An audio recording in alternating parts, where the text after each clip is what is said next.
This meeting of March 25th Town Council meeting to order. I apologize in advance for my voice. A few of us seem to be suffering through this cold. Mayor Mitchell is away. He's at the International Network of Michelin Cities in Spain, so he's attending that event on behalf of council.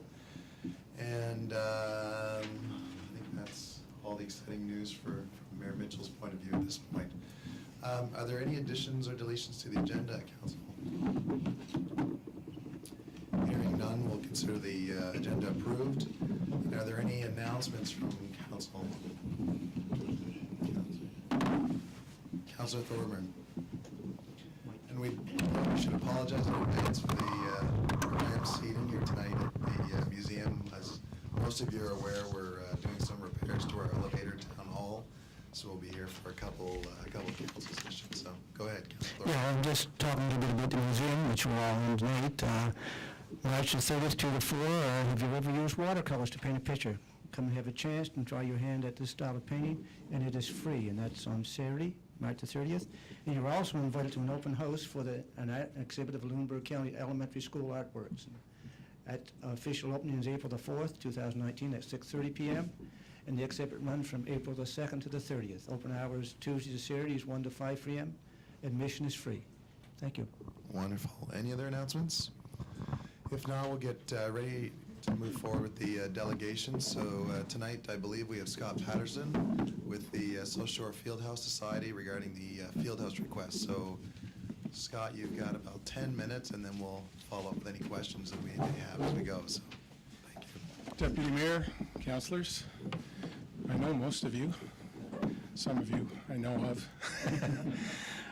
Thanks for having us tonight. Really appreciate it. I was hoping we get 20, seeing as we're early. But yeah, I'm here tonight to speak about our request for funding for the South Shore Fieldhouse. And I thought we'd just take a trip back for a second. And before I even do that, I want to congratulate council on the awesome stuff that's happening. I read just yesterday about millions of dollars coming to the community from Halifax developers. Our old alma mater, Cheryl, Bank of Montreal, is looking to grow a few floors, and sounds wonderful.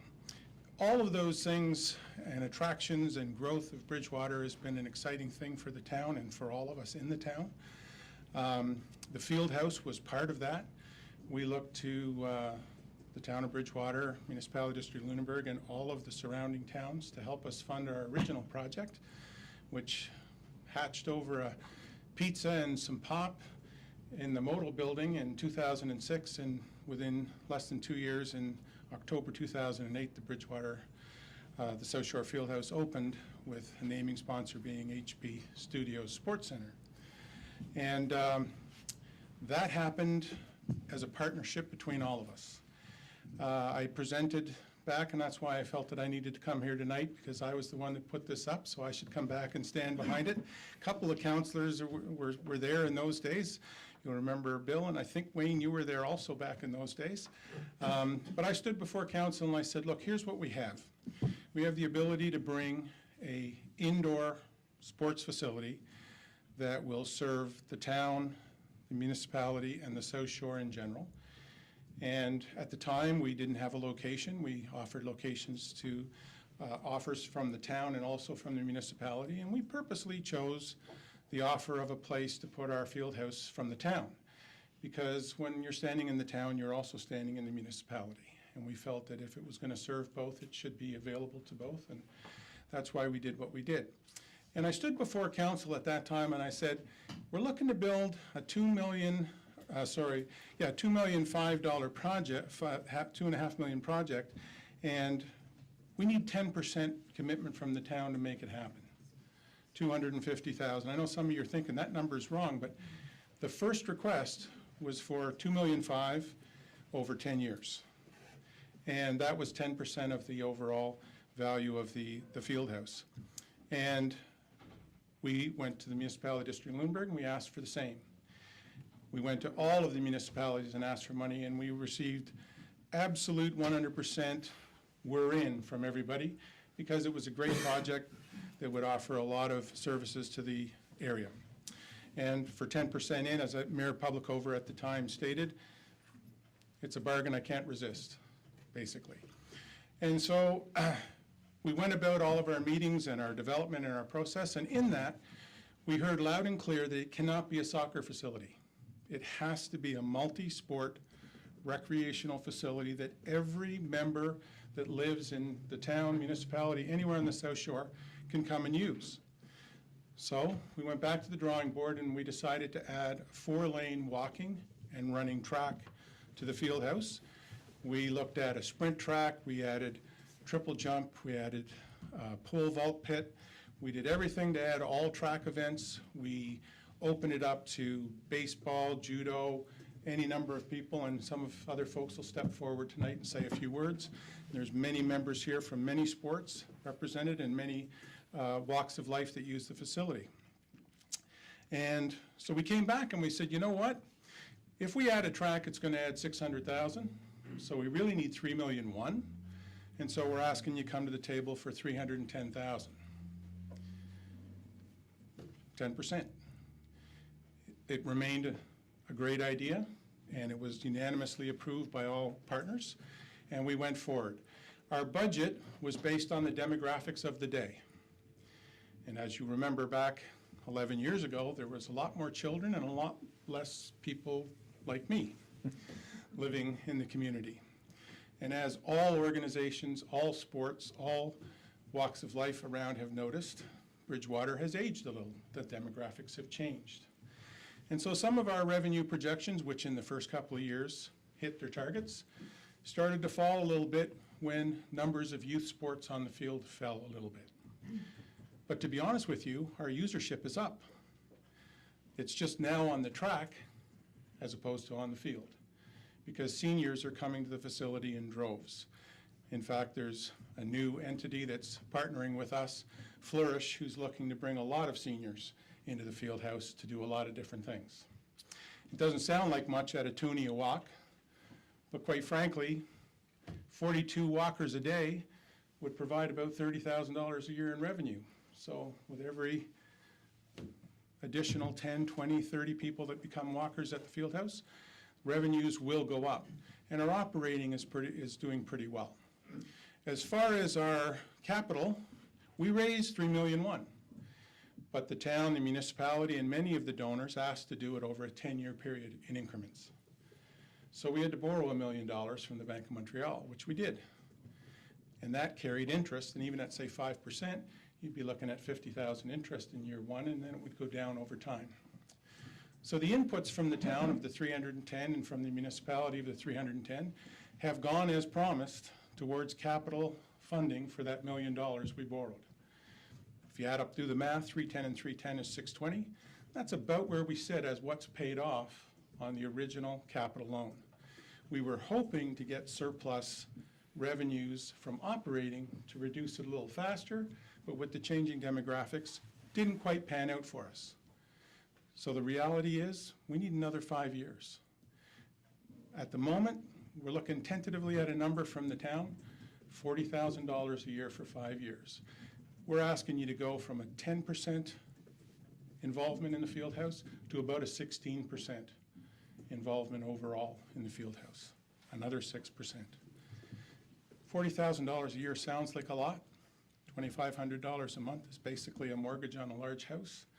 And the facility is providing value for hundreds of people a day, thousands of people throughout the year from all over. And yes, there is a significant portion that come from outside of Bridgewater use the field house. It's very true. And I'll be making the same passionate plea at Modal on April 9th to remind them that as an equal partner then, we need them to be an equal partner now. In fact, without both of you, we can't go forward. Even if you're willing to look at us to fund us $40,000 a year over the next 5, even if you want to make it conditional, because we would need both to carry on. And that message will be sent loud and clear to Modal because we're partners in this. So that's basically what I'm here tonight to tell you. Drop by the field house and have a look around if you're not sure of the value or if you're not sure of who the users are. I'm looking at a whole bunch of people right in this room who have youngsters. I've been a parent on the Cootis team with some of the folks at the table. I've rounded up bikes with other members, and those folks did more than what they did with you. They also were coming to the field house. They were dry training in the field house, they were walking in the field house, and they were enjoying the field house. It is for everybody. So it's a passion plea to continue to be awesome partners like you were for the first 10 years. And quite frankly, I think we should celebrate that partnership we had in the first 10 years. Could not have done it without you. And we're really hoping you can go another 5. Our capital will be paid off, and then we'll be able to hopefully be self-sufficient. Can't do it without you. And I think you'll agree that the value of going forward together is well worth it. And I've got a few folks who would like to add to those thoughts. So Tim Lonis, if you could approach. My name's Tim Lonis, and I'm with the Bridgewater Judo Club. Judo's been in the town here for handy 30 years. Felix Hache started it back in the Kippers, and I took over from Felix probably about 10 years ago. We were able to get a Canada Games gold medal from one of our judokas. She went on national team gold medalist, and she competed in the Commonwealth Judo Championships there in 2012, and she got a gold and silver in there.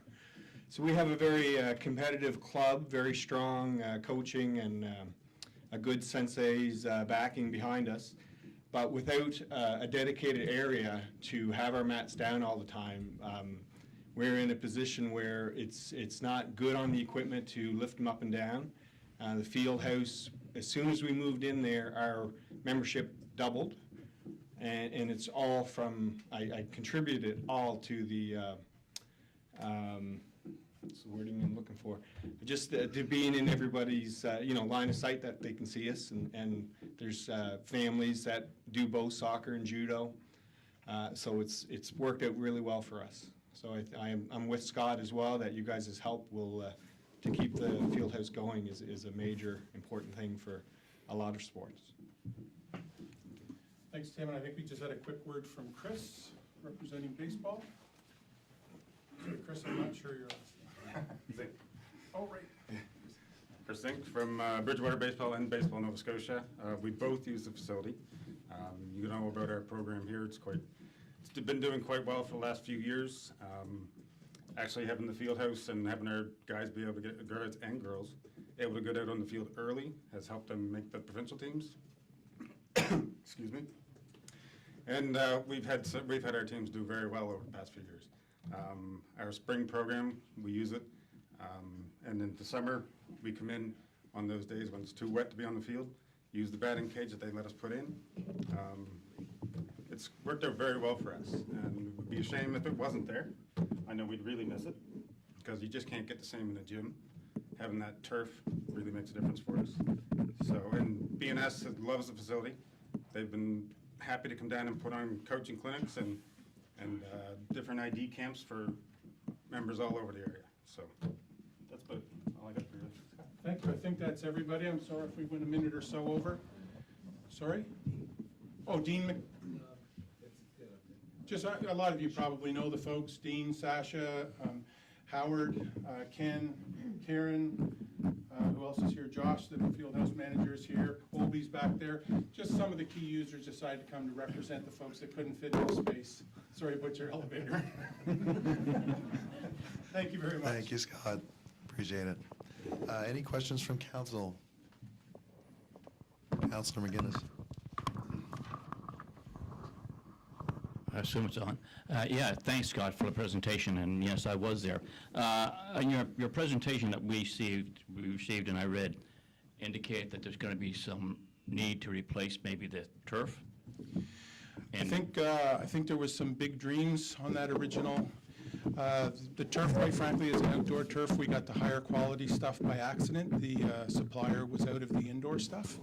So for outdoor, it's rated at 20 plus years. So for indoor, I'm thinking 25 to 30. So actually, we're good for that. Oh, okay, because it was there. It might Yeah, cost I was a little $250,000. surprised to see that there too, and I apologize. After moving to Kentville, although I still own a home here, I moved to Kentville and I haven't been able to make some meetings, and then I sort of heard about this after the fact. I didn't get input on that, but no, the field's good for another 10, 15 years. If I may, Your Worship, just one further follow-up question. Sure. Do you have a business plan going forward? Like if we give our 40 and the municipality does theirs Yeah. on an annual basis, and you know, is there some pro forma statement or something to give to us so we could? Ken prepared the one you're looking at. He's our treasurer, Ken Smith. And I'm sure that Ken could look at, or so you're looking at, like, you sort of see 5 years, but what happens Yes, after that? yes. So we could certainly do a projected 5 years after that, which would hopefully have the capital budget gone, and we'd be looking at just our operating revenues meeting operating expenses. And we could certainly try to project something. Of course, it would be an advanced projection, but we could certainly put that together, Ken? Yeah, there is one in the package. For 5 years, I think. For the first 5, but I think he's looking the next 5 after that, To 2030? which would be the time after the capital's been paid, which I think that's relevant, Yeah. is you want to see the operating Yeah. meeting its obligations going forward, and I think Exactly. that's realistic. We can If do possible. Ken would be happy to Okay, do that. great. Thank And you. thank you, that's a good question. Appreciate that. Any other questions from council? Councilor Graves? Thank you. So I'm fully supportive of the field house. My daughter has made use of it. I have made use of the walking track. But I think it's very important that people realize that this is a regional center and that there are other regional partners that should be involved, including the town of Mahone Bay, the town of Lunenburg, the municipality for the District of Chester, and quite possibly even the region of Queens. This is one of 3 indoor recreation centers in Nova Scotia, and it's really important that we keep it. But from my point of view, it's not at any cost in terms of, it's not the town of Bridgewater's responsibility. It's a regional responsibility and wholeheartedly. a shared responsibility. And I know that, Scott. I will undertake to personally be at Modal on April 9th to make the same plea and remind them of exactly that in spades. I promise you that. Yeah. The other, Town of Lunenburg, Town of Mahone Bay, Town of Chester has been presented to. Ken, you've, A year ago. last year, so they will be revisited and they will be expected to come to the table as well. Originally, it was 310 each from the big 2. I believe it was 10,000 from Mahone Bay and 12,005 from Lunenburg and 25,000, I believe, from the town of Chester at the time.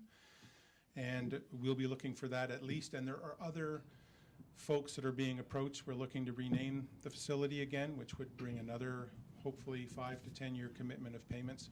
And we can sell dressing rooms again like we did originally to BMO and other folks. So all of that is underway. But thank you for that. I agree totally. Yeah. Any other questions? Jennifer, Councilor Graves, Councilor McDonald. So who also Hi, spent Jennifer. a lot Nice of to time in meet the you. field. Hi, nice to meet you too. So one of my daughters plays rugby, and they've been practicing at the field house and really enjoy the facility. And our beloved physiotherapist is no longer there, who we spend a great deal of time with. That space is available. So is there, have you, anything in the Half of the pipelines? space that was physiotherapy has already been re-rented to a dance studio. The other half, we are looking for tenants. That's great. So there's We missed potential them and too. possibility there. Yeah, it was very convenient. Go from rugby to physiotherapy, right? Yeah. Thank you. Yeah, we've been very careful to use all the extra space that we can as rentals, and we've always been very careful not to duplicate any kind of competition with the town or any other facility like the Y or anything. We want to make sure that it's a value add and not a competition to anybody. Councilor Frazier. Hi, Cheryl, lovely to Yeah. see you. Hi. Thanks for the presentation, Scott. Just in reviewing some of the financials, and I know the board has brainstormed on many aspects and how to increase revenues and look at every line. One thing in particular, when I looked back, revenue from merchandise sales was quite significant for a time period there before 2016. And just, I know if it's the shift of the online shopping or what what changed there. Can anybody comment on that? Well, Because it was significant. Sorry. Yeah. Our original field house manager was well connected with Admiral and other labeled providers of equipment. And there was partnerships arranged to sell shorts and soccer cleats and all kinds of stuff like that. I'm not sure it was ever as I think the revenue was there, but when you looked at the expenses versus revenue, I don't think the profitability was there. And the market was really driven on those youth soccer abundant users we had in the first few years. So as time went by, the cost of doing business, I think, outweighed the potential profit and revenue. So we moved away from that stream. We've tried a couple of things. We've tried restaurants in there. Haven't really gone over well, but we continue to try new things. I believe Flourish is looking at bringing a more of a snack bar thing back, especially for the senior use, so that they could have a coffee and a Rice Krispie Square or whatever as they're walking type thing. So Thank you for that. Yeah, it's good to we'll continue to explore. think outside the box. Yeah. Thank you, Cheryl. Councillor And Thorburn. my question to follow up with Cheryl is on the advertising.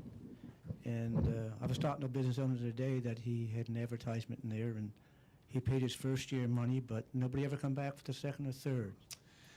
The And- boards that were sold were originally sold at a one price for a period of time, but we can do a better job of looking to renew those contracts. I think they were originally 5-year contracts, but we can look to renew And, those. yeah, I see your budget line is around $2,000, but I think there's a big opportunity there to get the town behind you, to sell that advertising, but somebody has to promote it. To make Agreed. sure we can get the business in town to support you, because the town's certainly going to try and be behind you as well. We've been blessed with having Josh come on as our manager, and Josh has taken our social media advertising and our announcements of awareness. He's taken it to a whole new level, and we will ask him to turn his attention to revenue-producing sign sales as well again. It's a very good point. Thank you. We'll do everything we can to get on that. Thank you. Any other questions? Okay, you're off the hook, Scott. Thank you. Really Thanks for making the appreciate trip the time. across. Yeah, good seeing you. Happy to Thanks, everybody who came out as well. We know you don't want to stay the rest of the night. I do have a bit of a drive back, but that's one thing I wanted to add is I committed to this, and when I commit, I'm in. And I know the town's done the same, and I thank you for that. Thank you. All right, our next delegation, Michael Graves, coordinator of the United Way of Lunenburg County, request for donation, transit.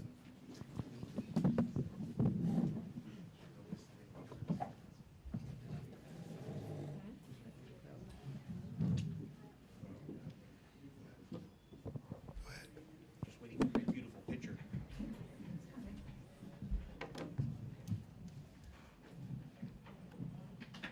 So Deputy Mayor and Council, thank you very much for your time. My name is Michael Graves, and I am the coordinator for the United Way Lunenburg County. Just maybe a little bit about the United Way. So we're a volunteer-driven organization, improves lives and builds community by engaging individuals and mobilizing collective action. Through the programs that we have about 75 volunteers that work with United Way. Sorry. What we do is we help people from all walks of life. That's kids, youth, families, women, and seniors. We partner with 30 Lunenburg County community groups and agencies to help thousands of people in our community. We have 3 impact areas, all that kids can be, from poverty to possibility, and healthy people, strong communities. Our focus really is on on all that kids can be. We currently operate a number of programs where we repurpose perfectly good consumer products and make them available free of charge to people who would benefit the most. This distribution is done with the full cooperation of community partners, social and frontline workers, and distribution is based on their professional experience and knowledge of the individuals or families, so they know their clients. So the United Way, we have no idea who gets some of the stuff that we distribute, but we rely solely on the social workers. They have the deep relationships, and that's what it's about. It's about the relationship. So these products include bikes. We've given away 450 refurbished bikes since 2013, 101 iPhones since May of 2017. Those iPhones, 30 of which went to local nursing homes for music therapy for seniors with dementia and Alzheimer's. We've given away 18 laptops since 2017. Harbor House is one of our biggest users of that particular program. And we've also given laptops to individuals trying to gain education, and they just don't have the money. Coats, our first year, we partnered with the Salvation Army last year. 850 coats in 2018. We have a permanent table for soccer equipment at the field house and lots of hockey equipment throughout the years. We also work with our community partners to make better use of unused recreational capacity and make this excess capacity available to people living in or on the edge of poverty. This includes free skate swims to the LCLC. Since 2015, we've been giving away over 1,000 passes a year.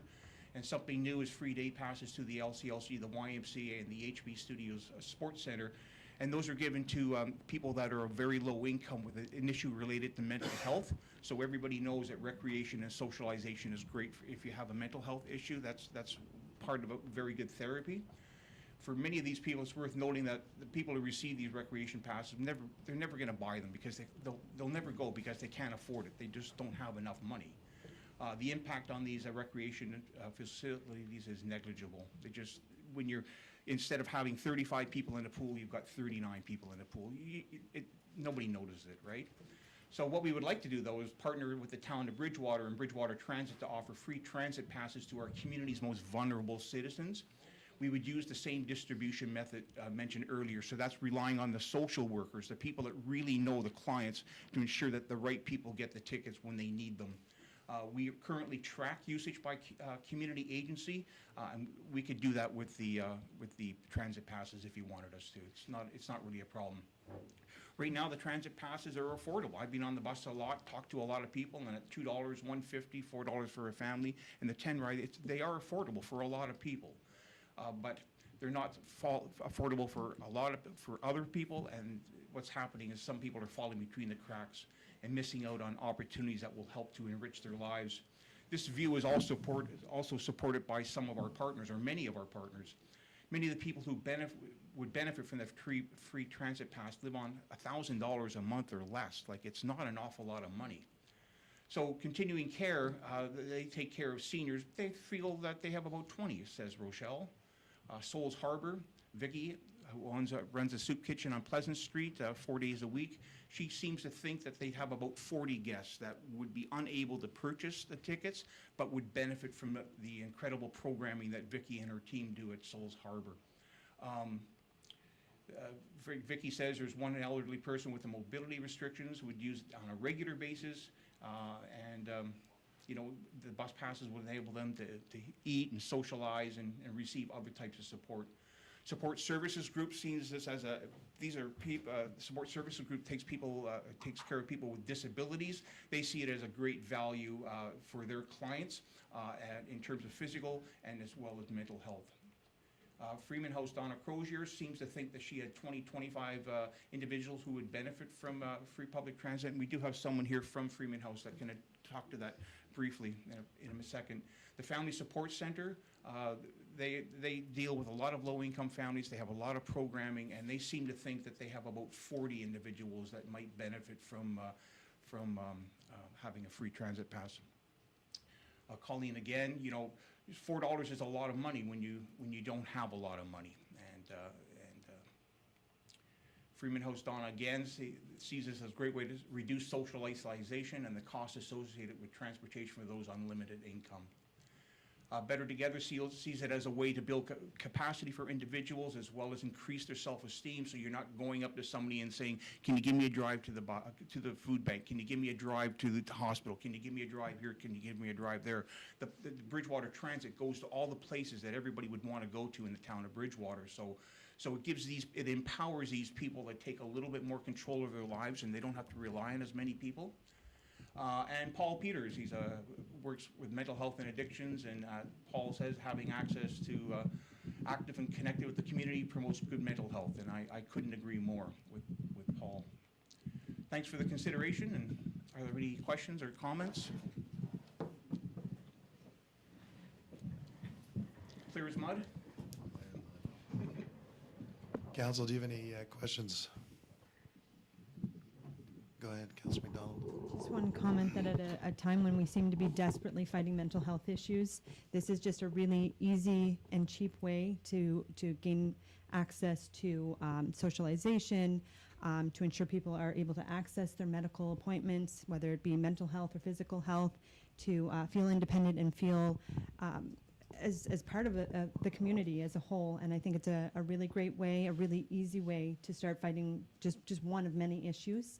And thank you for bringing it to us. Absolutely. This is a really zero cost.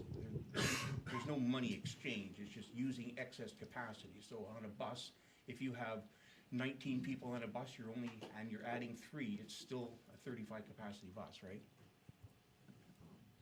Councillor Thorburn. Just one quick question, Michael, and again, I must applaud for what you're doing, but I just want to make sure that it's inclusive and nobody gets missed, so that everybody has the opportunity, not just select groups. So I think it's important to get all these organizations that can use our help so that they can all benefit from the transportation. Thank you. Well, thank you, Councillor. As I mentioned, we have relationships with over 30 partnering agencies within Lunenburg County. We have a good strong ties, good deep ties with them. We interact with them almost on a daily basis. So we will certainly do our best to ensure that people that need or can benefit from the passes get the passes. Michael, so are there other examples of this that where in other towns?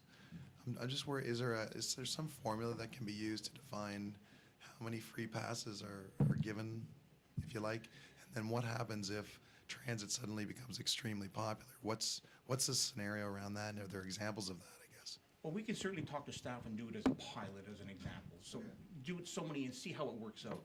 So one example is the mental health mental health passes that we give away to the Y, the LCLC, and the Field House. We have 100 tickets out in the market right now, and it's not overpowering any of those particular agencies. We're getting some usage. We're not getting a high usage. But what we are is we're also nimble. So those particular passes, we very recently went from having the individual with the issue using the passes to now allowing guests for support. So what I'm trying to get at, Deputy Mayor Tanner, is that we're very flexible. You know, we kind of adjust the program based on the needs. But the focus is always the client. It's always what will benefit the client, right? So we have like the passes that we give away to the LCLC. I would love it that we would have 100% redemption rates, but we don't. But that's a manageable program. Adding 5 or 6 people to a swimming pool or to the ice rink, it doesn't affect anybody. And what we also do is we give stats back to the LCLC so they know where the people are coming from. They see how many passes they are giving away, how many people are using swimming or skating, and we also share that information with Parks and Rec, so they can have an idea of how that programming is affecting their community as well. Thank you. Sorry. And was there any other comments from council? Did you have another presenter as well? I do. Okay, Yeah. perfect. So Rachel is a home support worker at Freeman House and Harbor House. Go ahead. Hi. So I guess I'm just here to echo everything Michael said. All of our clients, I'm with the Housing Support Program, so all of our clients are low income, most are on income assistance, and transit would make a huge, easily access transit would make a huge difference. Even just getting to the food bank, which all of our clients need to access, every 3 weeks on a regular basis, is really difficult. If you have a stroller and then everything they give you in the winter, it's pretty much impossible. So yeah, that, medical appointments, if you live on Pleasant Street and you maybe have mobility issues, getting up to the Medical Arts Building is not that easy. I can totally empathize with Michael when you said people have to ask, can you give me a drive? Because I get a lot of those requests, and it's not really my job, but sometimes I do it because people need it. So yeah, it would be really great for social inclusion. Woohoo! Okay. All right, thank you both. Good? Yes, thank you. We also have the ability for anyone else in the audience to address council for up to 2 minutes of time, if there's anyone else. No? Okay, everybody's waiting for the other stuff.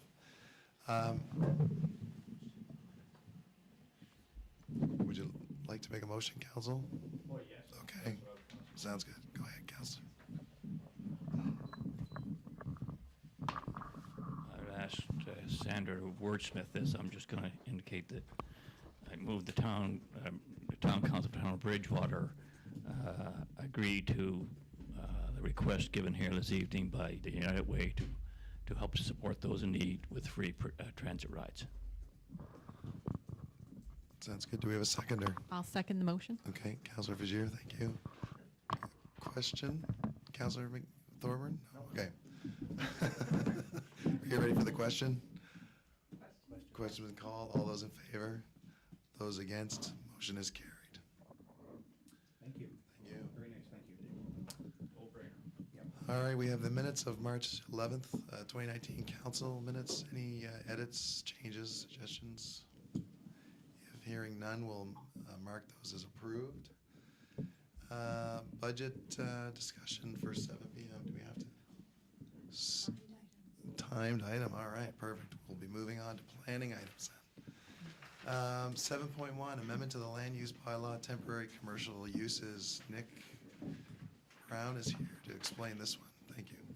Okay. Thank you, Deputy Mayor. This amendment to the land use bylaw originates with staff. If approved, it would allow temporary uses and temporary structures in the historic downtown commercial C1 zone and the LaHave commercial C2 zone.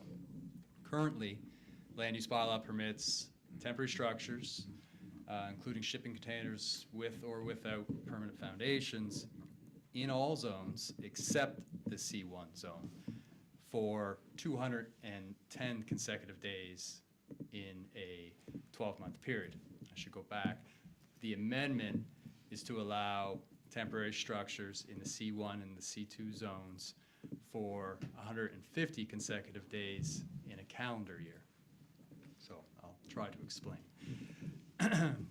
The use of or using the calendar year allows a use to occur at the same time year after year. It can be truly seasonal. So for instance, it could be June to October. Whereas when we use the 12-month period provision, that actually shifts that permission forward each year. So the next permission isn't available until the last permission ends. To use an example, it could be summer one year, that would have to shift to fall next year because it's actually 12 months from the end date to the next start date. Staff believe that this amendment, this proposed amendment, would benefit the downtown, whether it's pop-up shops or seasonal food vendors. It can incubate, help grow local small business, which is very important for a successful and sustainable downtown business community. Also, staff view this amendment as complementary to the vending bylaw and the sidewalk cafe bylaw, which both permit temporary uses on public lands. This proposed amendment would allow those temporary uses on private lands as is pursuant to the land use bylaw. Therefore, staff recommend that Town Council for the Town of Bridgewater give first consideration to the proposed text amendments of the land use bylaw and schedule a public hearing for April 23rd, 2019 during a regular meeting of council. Thank you, Mr. Brown. Any questions for Nick? Councilor McGinnis. Here's my concern. But first, a question. These temporary pop-up structures, there's no taxation on them? I can't answer that question. We can look to the Property Valuation Services Corporation for that information. It's my experience that in the past, the temporary structures in the LaHave commercial zone and the downtown, historic downtown commercial zone that we've seen no increase in assessed value to go along with those temporary uses. So it's our experience that there hasn't been an increase in the commercial assessed value. Yeah. Here's my concern. I think probably it's a good idea, but I do have a concern. If I'm a business owner, I have a building, say I'm selling ice cream. I used to do that one time. And the best time to sell that is usually from May to October. If you have someone who comes in and puts a pop-up shop at very little cost, still selling ice cream, that's going to cut in that other person's business. That other person or that other business is paying full tax, property tax, used to be a business occupancy tax, we don't pay it anymore, but you're paying a property tax, and the prime time of the year is gone. And the prime time for most businesses that I have experienced is usually from May until October, November, sometimes into December. And that's a concern I have with this. Someone comes in with a pop-up business, they may do okay, but the problem you have is that's going to negatively affect someone who's paying full fare. And that's my only concern. So is there a way around that? Staff considered that very thing with the vending bylaw. So that at that time we were talking about public property, and we wanted to make sure that it was fair for the brick and mortar businesses paying tax or paying rent based on assessed value. So as a result, and with Sidewalk Cafe bylaw too, there's a $200 application fee. So we use the fee structure to create a more level playing field.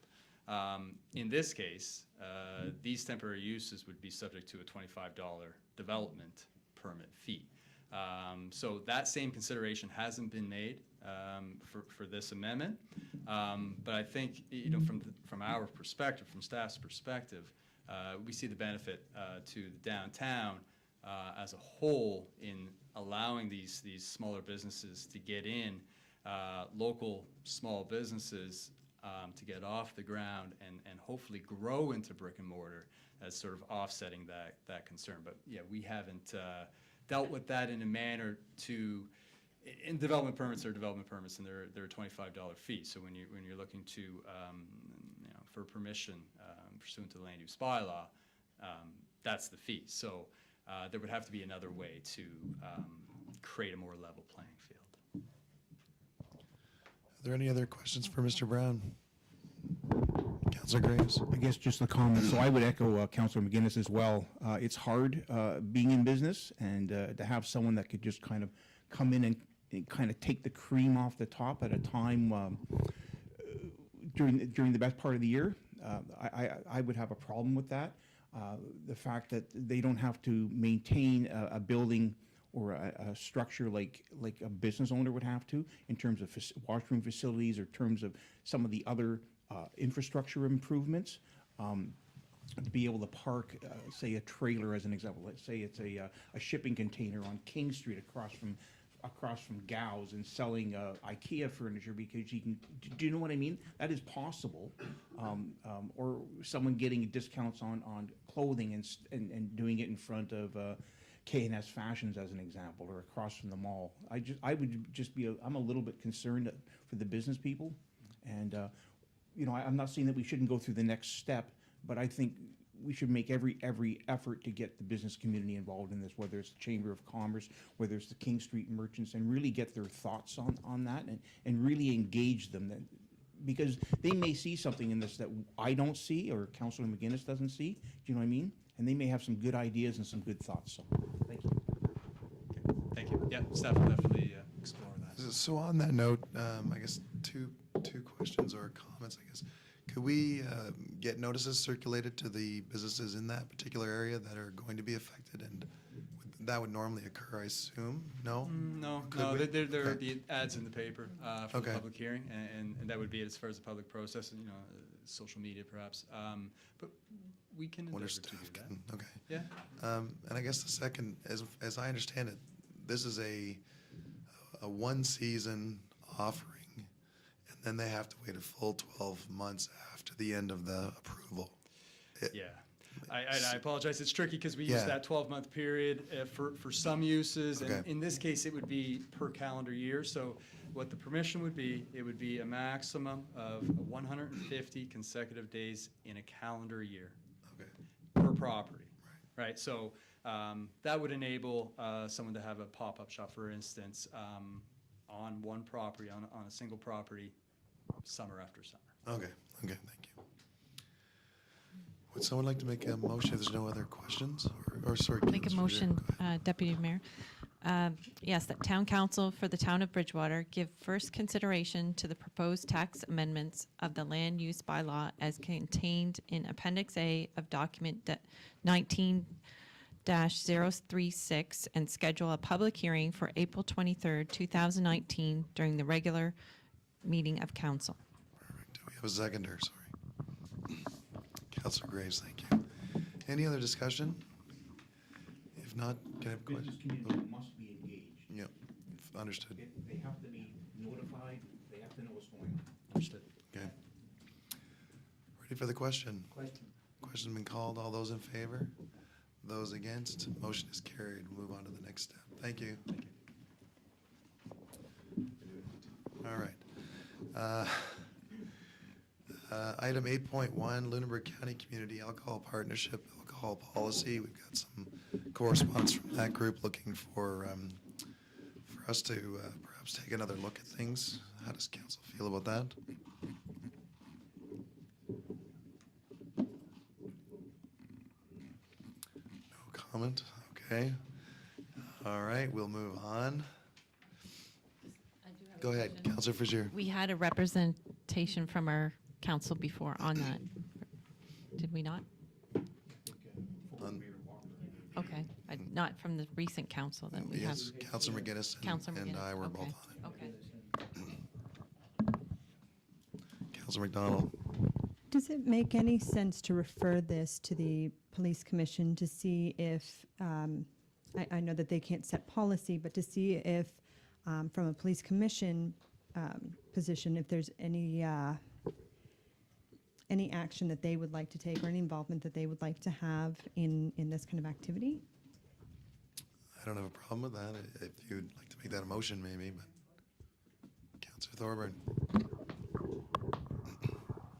When I was on that original board before Andrew and McGinnis was on that, the police chief was on that board, as well as the RCMP, as well as the schools, as well as Nova Scotia Community College. So it was a well-versed group.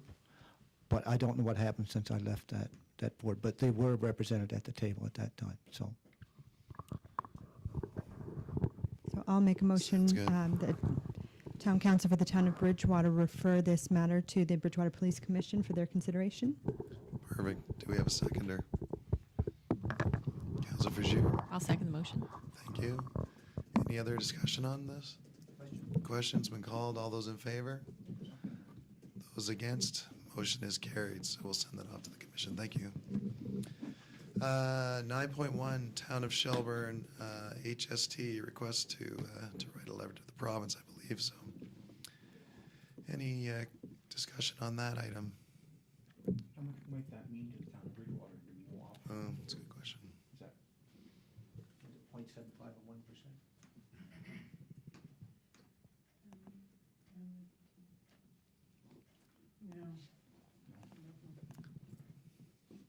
would it amount to a lot? 18% of provincial tax revenue, and they're asking for 0.75% of that. I mean, we can get the number, it wouldn't be hard to get the number. Yeah. Just be curious to see what that number might be. About $1 million. Okay. Councillor McGinnis. I believe they're looking for a letter of support from us, so do we have to do that in the motion, or are we? Motions for council, yeah, you should do a motion for council to regulate. And I would move that we do issue a letter of support for this. I think this is an excellent initiative. Not sure what the outcome will be, but if you don't ask, you'll never know. Okay. Do we have a seconder on that? Thank you, Councillor McDonald. Any other discussion on that item? Are you ready for the question? Question's been called. All those in favor? Those against? Motion is carried. So we'll send a letter on. 9.2, Central Nova ATV Club access to Centennial Trail for off-highway vehicles. That request came to us a number of years ago, as many recall, and we're seeing a similar request again, so I'll open it up to discussion. If not, all at once. Go ahead, Councillor McDonald. Councillor Graves. So as I understand the request, the Central Nova ATV Club wants to go from Cookville in modal down the Centennial Trail to the railway bridge, the Michelin Railway Bridge, cross that bridge, go along the Centennial Trail behind the LCLC, up behind the daycare center, across York, across St. Philip's, across York's Pearl Street, across Victoria Road, behind the college, and then into. That's an awful lot of driving in an ATV vehicle that is noisy and A lot of people like the town of Bridgewater. It's quiet, it's serene. It's a very nice walking through there, and to have it disturbed by a four-wheel motorized vehicle doesn't really appeal to me. So just, that's a comment. Councilor McDonald?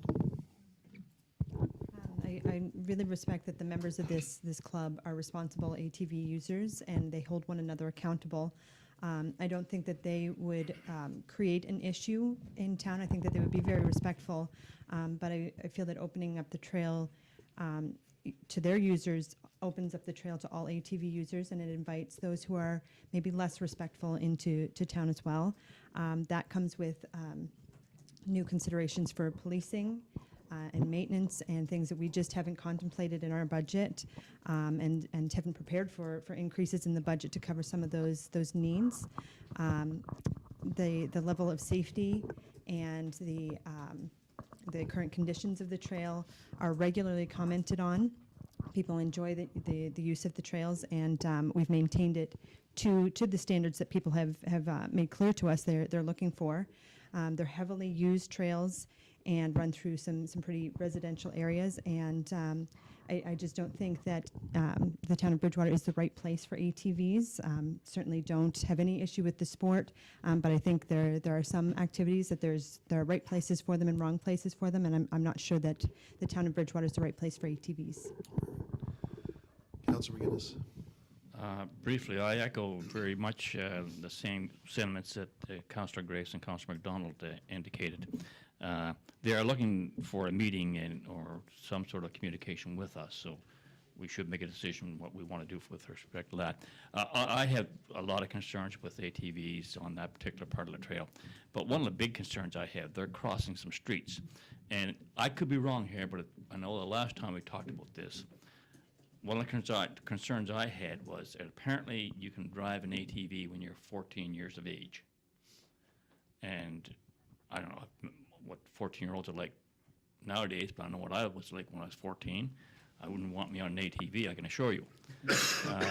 And so that's a concern I'd have, is the age limit of the individuals that are going to be on those ATVs crossing Victoria Road and St. Philip Street. You know, those are, Victoria Road particularly, a very busy street. So, you know, I think we should have a discussion with them. I don't want to totally rule it out. I can tell you on the surface, my initial reaction is I'm not in favor of it. But let's talk to them, and it may be something that we can accommodate them in some way. But at this point in time, I don't see me supporting it. Councilor Frazier? Yeah. As my fellow councillors, you brought up all good points, and for me, it is the safety concern with who uses the trails. We have everything from runners to walkers, to people on their bicycles that use the trail. So as Councillor Graves mentioned, we have daycares that use the trails. So it's the concern of safety for me. I know the infrastructure, we have the Centennial Trail, the bridge, which is the infrastructure with the ATVs coming across. And as Councillor McDonald mentioned, you know, it would entail us to add considerable dollars to our budget. But as Councillor McGinnis has said, I think it opens up the opportunity to have a discussion and just to ensure that we, you know, have their opinions and making sure that we're not missing something initially as by the form of the letter that we received. So I think it does warrant a face-to-face conversation with. Councilor Thorburn? Last but not least, right? And I do know I've had a couple of complaints over there in Glen Allen with the Baptist churches where they've been in that woodlot taking their ATVs off their vehicles and putting on the trail and going. And I was over a couple of times and checked it out. And whether you like it or not, there's ATVs on that trail. And you can't completely control it. And this club is offering some sort of sensibility to that trail. So I think we should at least meet with them. I'm not sure I didn't support it before. I'm not sure I would support it again because most of our residents was concerned and had valid concerns that I, as an elected official, support it. So but I think we should have that dialogue and debate and meet with the group. Would someone like to put forward a motion then? Please. I would like to make a motion that we meet with the ATV group, write them a letter, requesting a meeting with them so we can certainly sit down as a council at one of our discussion sessions and just have that one topic on the agenda. Okay. Do we have a seconder? Councilor McDonald, thank you. Any further discussion? Ready for the question? Question's been called. All those in favor? Those against? Motion is carried. So we'll get that letter off to the ATV club. Let's do one more. No, I'm good for now. Water doesn't seem to help. 10.2, Policy 57, low income, sorry, 10.1, I'm on it. Now my eyes are going. Report social players performing arts space, other options for the former BMA. So you've got a document from planning, and are you going, sorry, Patrick. Patrick, do you want to speak to this, or there's a few recommendations there, obviously? I certainly can, very briefly, Deputy Mayor. Essentially, social players came before council on February 25th with a proposal that involved a request for approximately $6,500 in funding to support a feasibility study examining the potential for using the former Bridgewater Memorial Arena as a performing arts space. And running parallel to that conversation, staff, as it's noted in the report, had also identified BMA as potentially a lower cost option for a Bridgewater Transit / Parks and Rec facility as well. And essentially the report you have in front of you is requesting some direction from council, whether council wishes to pursue funding the feasibility study, to pursue costing out renovating the former arena to serve as a transit garage, none of the above, or something else entirely. Thank you, Patrick. Any discussion from council, comments from council? Councilor McGinnis? Thank you. This is not a question, it's a comment, I guess. This would be, if it went ahead, and I think it'd be an excellent addition to the town, a regional operation. So I would encourage, if we make a decision to fund a feasibility study, I would suggest to you that's a regional cost. We pay our fair share, and others in the surrounding area pay part of that. Unless we realize that these are regional facilities and the town of Bridgewater cannot continue to fund regional facilities, it's just not going to work. So that's my only comment. We should make that very clear from the outset.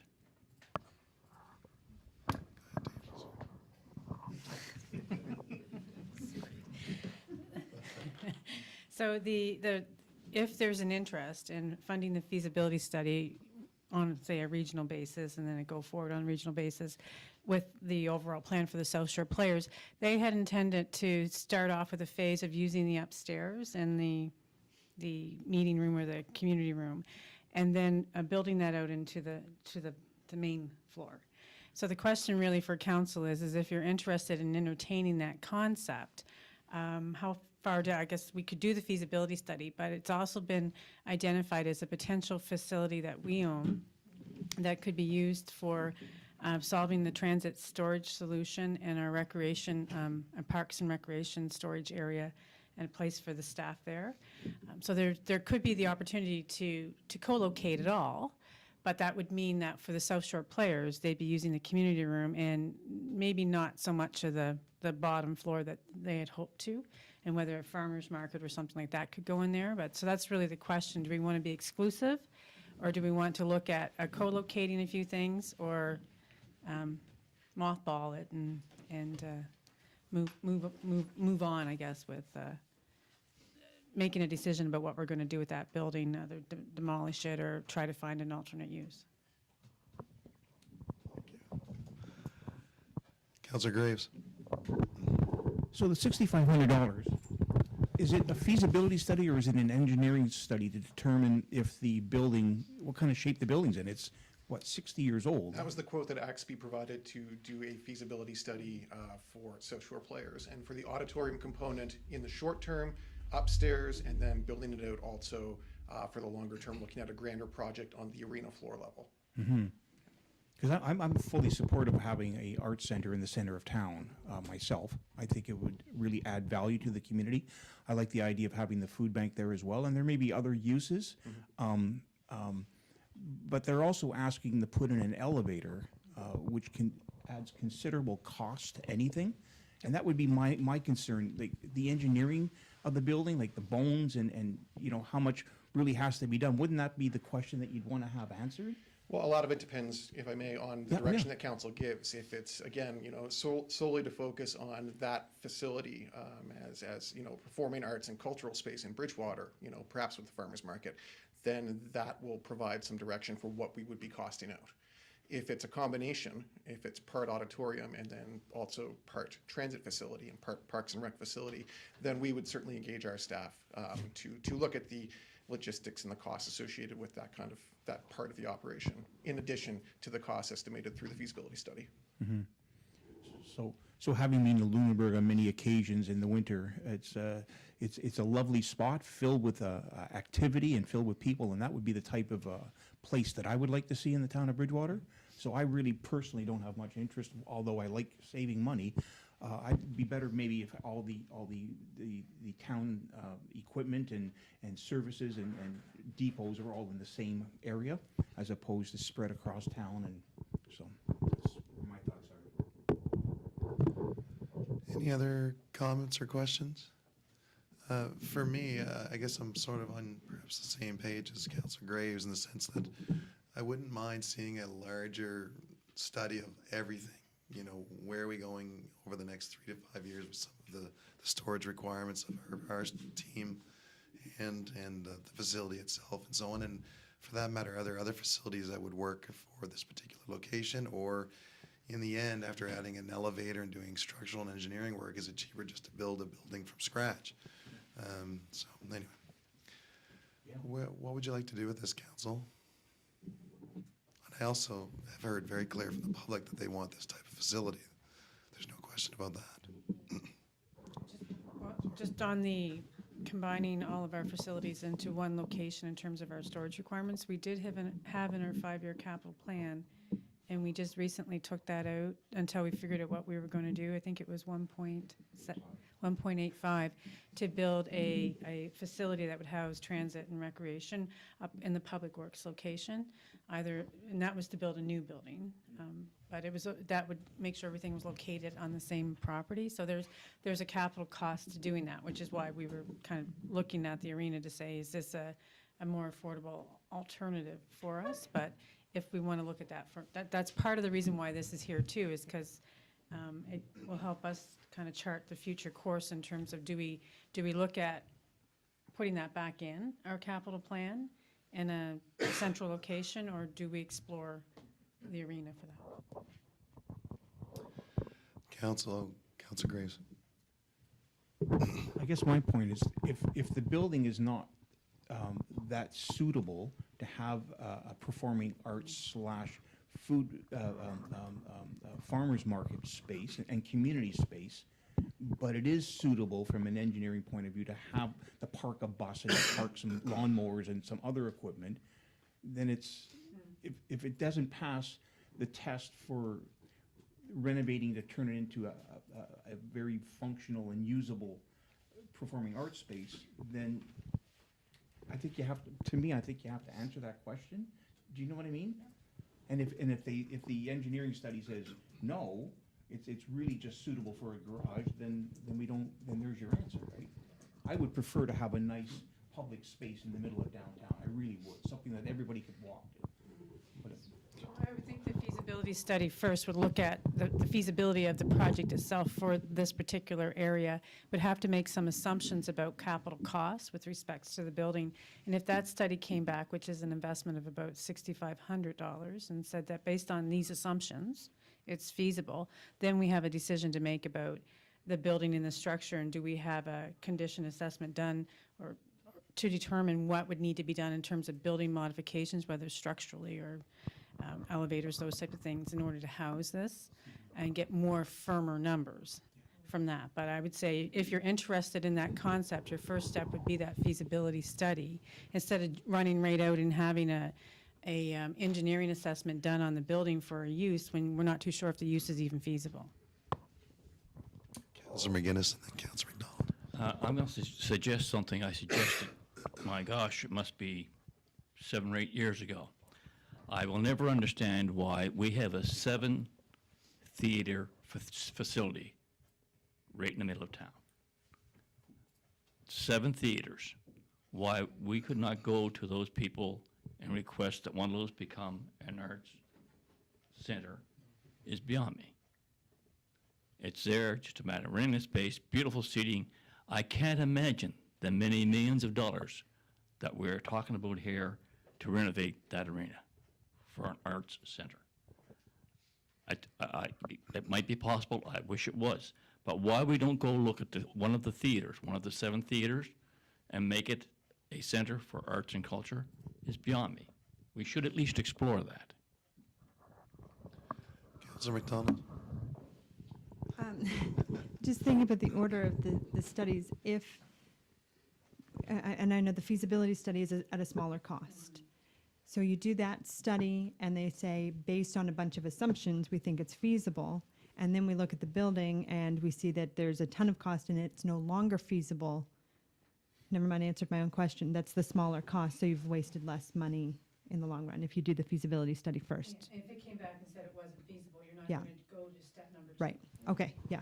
Needed to sort that out loud, apparently. Yeah. And running parallel to that too, we could have our own staff in engineering and public works do a very, very high level budget for the conversion of, say, the back half of the arena floor plus the garage doors at the rear for transit and parks use. I mean, that's something that doesn't have to wait necessarily. And it wouldn't necessarily be a deep dive either, but I'm fairly sure that we could have at least some high level numbers so that council would have a rough idea of what they'd be talking about for that kind of a retrofit. Councilor McDonald. Looking at whether or not there will be a performing arts space in that facility, we just, along with the Girl Guides of Canada, got rid of a facility because we felt it was unreasonable for the taxpayers to own and maintain a building for the exclusive use of one organization or group. So when I'm looking at this, I don't want to do the same thing again. So in my mind, I'm almost looking at an arts facility or a cultural facility that rents out space to potential users. And I didn't know if everyone was kind of on the same page or if they're looking at, let's take a portion of this building or the building and look at one organization going in there, or was everybody kind of thinking along the lines of a facility that houses more than one organization, much like the LCLC operates, but for the arts? Okay, I see nodding, okay. As long as I'm not the only one out here on this side of the field. Any other comments or questions? Would someone like to put a motion? Oh, Councilor Thorburn. I think, Your Worship, that we're almost obligated to put a motion on the floor to do a feasibility study at $6,500. That will give us some sense of direction and see where we take it from there. Without doing that, we can talk to the cows come home and it doesn't change a damn thing. Because when we started out, it was a cultural and arts center, now we're going to house Parks and Rec and a transit bus there. I don't know if the three of them can coexist. So I think we should do that study and then take it from there.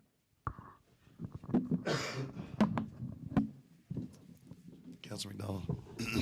Would you consider adding, asking engineering to do a high-level kind of cost estimate? That makes you happy? Yes, thank you. So is that a motion, Councilor Thorburn? Yes. Okay, thank you. Councilor Graves. Is there a way to get some grant money to pay for part of it? We've tried for the feasibility study. Yeah, we've tried to get some grant money, and I believe it was the South Shore Players or the Bridgewater Farmers Market group had tried, and because we own the facility, we can't get the grant. That's correct. Yeah. You happy with the motion? I'm just seeking some clarification. Sure, go ahead.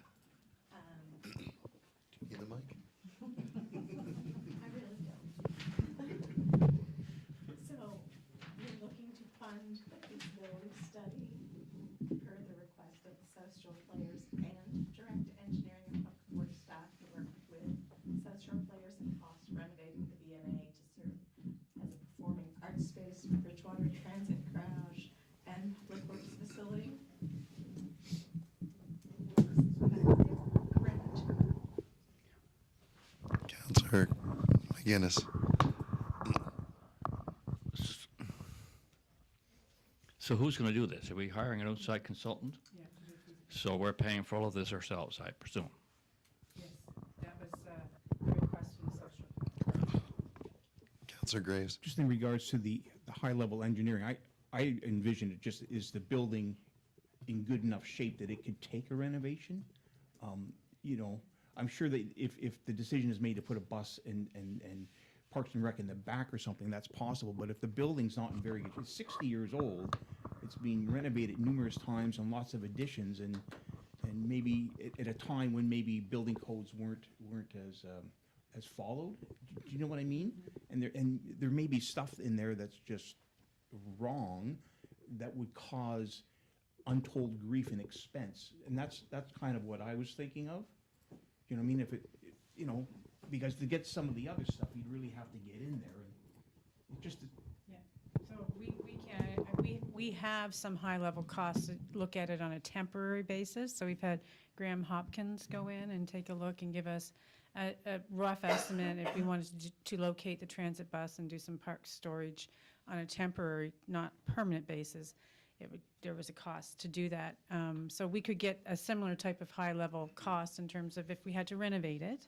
So he would be conscious of what the code requirements are for the renovation and then the occupancy, and what would be a very rough estimate in terms of what it would cost to do that. So if he identified there would be some structural analysis or some structural changes that might have to happen, then he would have to identify that, and we'd have to hire someone to look at that structurally. But I would say he'd be our first stop and provide that, give us a high-level estimate anyway.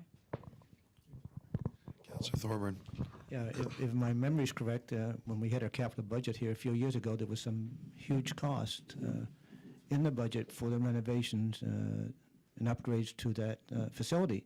And the one that I'm thinking comes to mind was the power. There was considerable work to do the upgrades there. But once you go into an old structure and try to do something, ask MODL what they're building when they tried to do it. It was cheaper to build new than it was to go in and try and fix up and bring everything else up to code. So I'm going to support getting that study done, the $6,500, and that should give us a clear path of what we can and can't do for the players in the club. Do we have a seconder on that motion? Councillor Graves? Councillor McDonald? I'm sorry. I'm losing it here. Councillor McGinnis. Before we do the actual, or spend the $6,500, we're going to have our staff look at that building to see if anything can survive in there They're going to give us an estimate. before we actually do. Oh, for the 6,500? Yes, before we actually engage those people. Are we- We could ask that question of them, then the consultant could use that number in the feasibility study. I'm not making myself clear. Are we going to have our staff, our engineering staff, go into that building to see just exactly what has to be done to it, what its life expectancy might be, before we go ahead with putting a performing arts center in there and doing a study onto it? Because if it's not going to last, if it needs $1 million worth of work, all those nice things, why would we even do a study? Pat, oh, sorry, Yeah, Patrick, did you have a comment? it's worth pointing out that when South Shore players toured the facility, that Graham Hopkins and Gary Sardi were both on hand for that tour. And they talked about, the fact that when the arena was closed, it wasn't just changed and closed for the winter, that the arena was decommissioned, and that there were, components that were sold, heating that was disconnected, things that were done that were, designed to be permanent. And because of that, there would be a cost that would go along with recommissioning it. But the implication was, I don't want to speak for Graham totally, but he felt that it was conceivable that the building could be retrofitted to accommodate all of these uses. Now, what the price tag is for that, Councillor McGinnis, is another matter entirely. Yeah. But we can do that, because basically the motion's asking for that. You're just asking for it in a reverse order. So we would have our engineering and public works staff do that, look at the building to see what may be possible, give us a rough estimate, and then if that comes back at $3 million, well, we'll come back and talk to you. Or we can bring the number back regardless if you want, and then you can decide if you want to do the feasibility study. Because what you're asking for in the motion right now is do the feasibility study, and at the same time have staff look at that.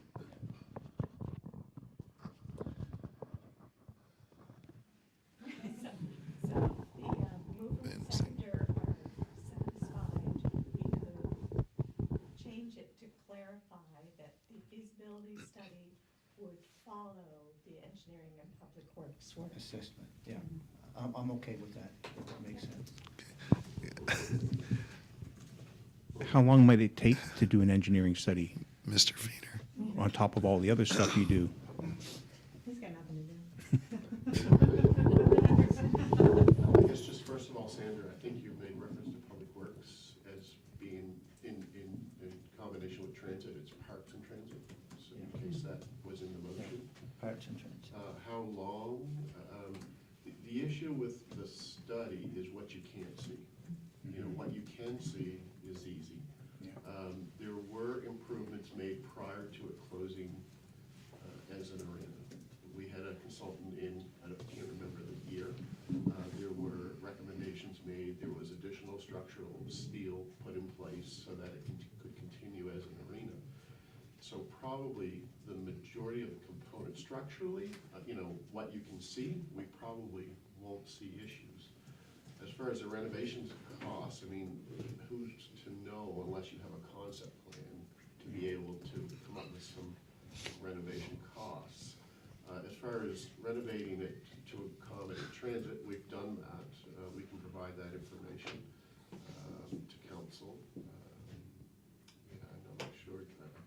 I hope I answered your question. It's mostly a wooden structure, isn't it? Yes, and we've been doing work over the years. You know, the back wall, a lot of the back wall was replaced. That was in very poor condition. The back wall is on the Empire side or the south No, side? the opposite of that, the south side. South side. Yeah. That was discovered, we didn't know about it. It was discovered, so we had to replace a lot of that wall a couple of years ago. There was work on the east side over the years. So there has been some work done to it as well, but it's the things that you can't see that we can't really assess unless we want to start tearing it apart and looking. So Larry, I'm not sure you answered Councilor Gray's question about rough timeline. Time in the next couple weeks. Everyone happy? Okay. So ready for the question? Question's been called. All those in favor? Those against? Motion is carried. We'll take a 2-minute break, 2.5, and then we'll come back to the budget item, which was to start at 7 p.m. Is that okay?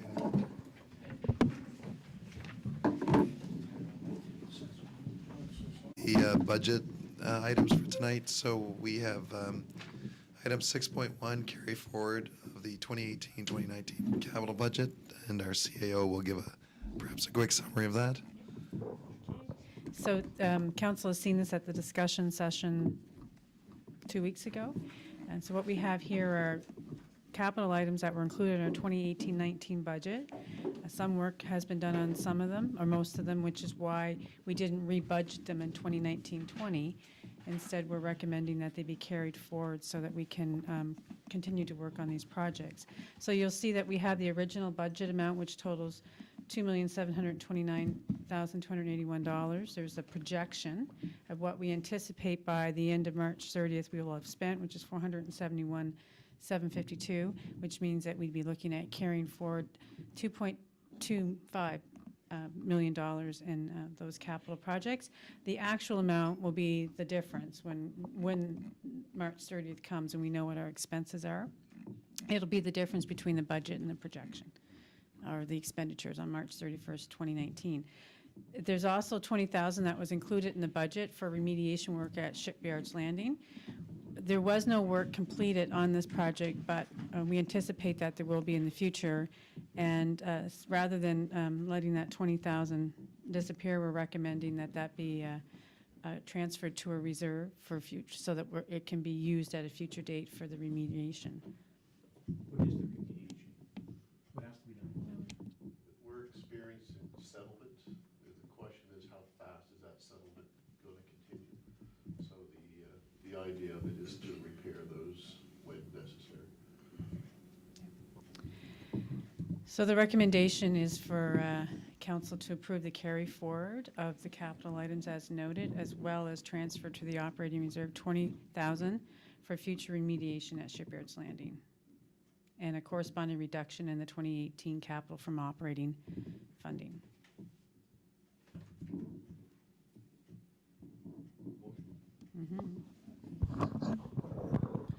I move the town council for the town of Bridgewater endorse recommendation of the director of finance to carry forward unspent 2018-19 capital budgets to 2019-20 as is contained in document 18-181B. Perfect. Do we have a seconder? Councilor Frigier, thank you. Any further discussion? Question. Question's been called. All those in favor? Those against? Motion is carried. Go ahead. Also, I move the town council for the town of Bridgewater approve a 2018-19 transfer to the operating reserve of $20,000 for future remediation at Shipyards Landing and a corresponding reduction in 2018-19 capital from operating funding. Perfect. Do a seconder on that? Councilor Frigier again? Any further discussion? Perfect. Question's been called. All those in favor? Those against? Motion is carried. On to item 6.2, pre-approval of 2019-20 budgets. Okay, so these are two capital items that are in line with the procedure that council approved in 2008, where you expedite or fast track certain capital projects when it makes sense to do so prior to completion of the budget process. And this allows for some work to commence once April 1 comes along and we don't have to wait for budget approval. And there may be safety concerns or for tender requirements, those types of things. So what we have are the North Parkade repairs, where council had given direction at the discussion session that they wish to consider that for pre-budget approval. That's $365,000, and those repairs were giving that, you wanted to consider it as pre-budget approval, given the timeliness of trying to get that done as quick as we can to have less disruption to some of our events. Although it was indicated that this summer would definitely be disrupted, but there's questions about would it be done before Christmas on La Haven, that type of thing. And then pool repairs. So we had identified that there was some work required to our pool. It was $115,000. We have a leak in the skimmer system, plus we need to reap the paint peeling off. It needs to be done properly, so there'd be some sandblasting and painting to the pool. There's some provincials happening this summer. We wanted to see that completed prior to that, and also hopefully a lot of the work done before we get to move too far into our summer season. So that was recommended for pre-budget approval as well. So the total is $480,000, and we'd be looking for a motion from council to give pre-budget approval to those two items. Councilor Graves? So I guess the pool should be open for June 27th? That's the aim. Yes, it should happen. And the other thing, the $25,000 for electrical, was that new? I don't remember seeing that. I certainly know it's needed.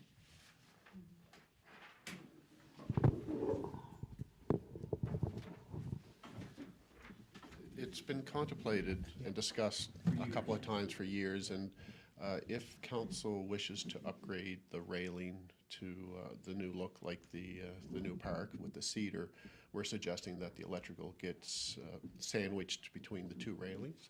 So it would be, I guess, the right time to do that if council wishes to do it. So if I may, there'll be more than enough power to take care of most of the requests that we have on the North Parkade? That's, yes. So that's the goal, obviously. That's the goal. Okay, brilliant. That's great. Thank you. Any other questions from council? If not, we'll entertain a motion. Go ahead, Councilor Frigier. I'll make a motion that town council for the town of Bridgewater pre-approve the capital projects outlined in document 18-181C, North Parkade repairs and pool repairs in the amount of $480,000 for the 2019-20 budget. Thank you. Do we have a seconder? Councilor Graves? Any further discussion? Question's been called. All those in favor? Those against? Motion is carried. Item 6.3, the 2019-20 capital budget. Once again, we discussed this at the March 11th discussion session. So you have the 1920 capital budget, as well as the 5-year capital budget to show you projects that are going to span multiple years, as well as projects that will happen or are planned to happen in future years as well. Council will be asked at budget time to approve the 2019-20 capital budget, and the 5-year capital budget is a plan that is subject to change as priorities change or situations arise. So on March 11th, there were some changes that you had asked be made to the budget, and those are listed there. It would be noted that we did remove, as I indicated, a $1.85 million parks operation and transit facility from our Public Works site, and that was so that we could explore this year what options would be available to address those storage needs going forward. Council had also asked, subsequent to the council meeting, about lights on the new bridge.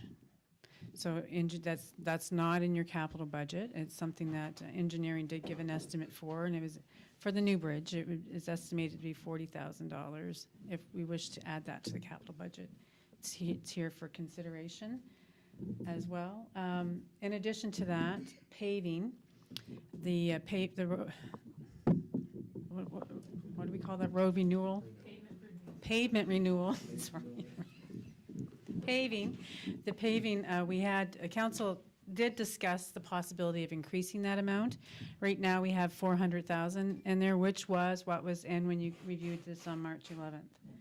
And lastly, there's been one item that's come up since you've reviewed the capital budget, and that is the trail that would go from the skate park to the LCLC. So we have a Michelin spur line, I believe it's called, trail system proposed in the capital budget for 2019-20. There is some funding that Michelin we're anticipating will provide to that, and we're applying for some provincial funding as well. But the trail from the skate park to the LCLC would allow for the users of that park to go to the LCLC and use that facility there, and vice versa.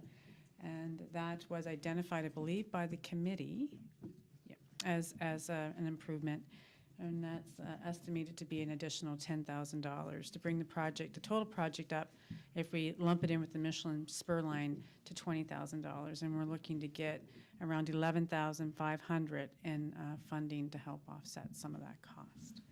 So it was the trail, increase to paving, renewal, if you wish, and lights on the bridge that weren't addressed within this budget itself.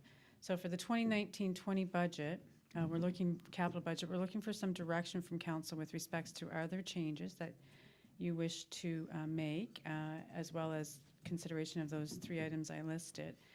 And with the capital budget, we have right now, the funding of that would be $1,084,000 from debt financing, $1,114,000 from our operating budget, so capital from operating.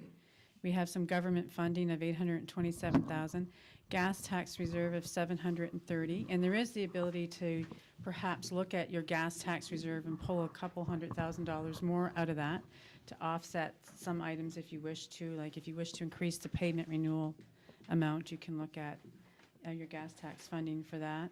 In terms of the federal government's announcement about gas tax and what that'll be, if it's 2018-19 or 2019-20, and the amount, we're still waiting for some details to come in on that. Okay, but there will be more gas tax. It's just how much and when will we get that, and we can obviously make some decisions with respects to where it goes when we get it.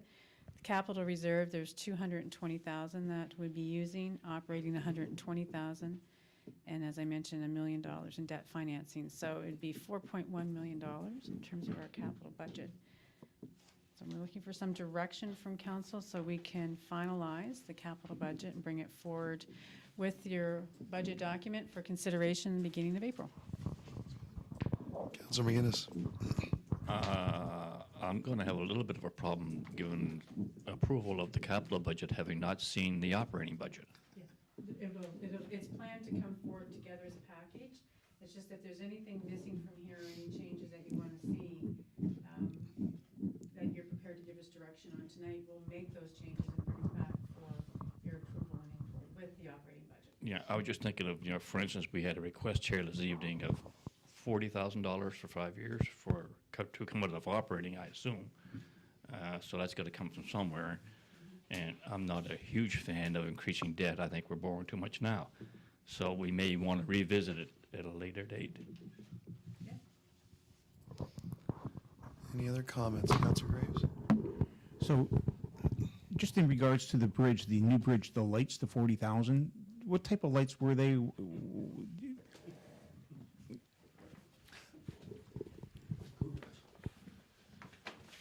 The cost is actually a combination of a design of the brackets. When we had to have the old bridge ones put in place, there needed to be a design of the brackets. So it's the whole support system, buying and installing the support system. The lights, as far as the cost estimate, were just the lights the same as the old bridge.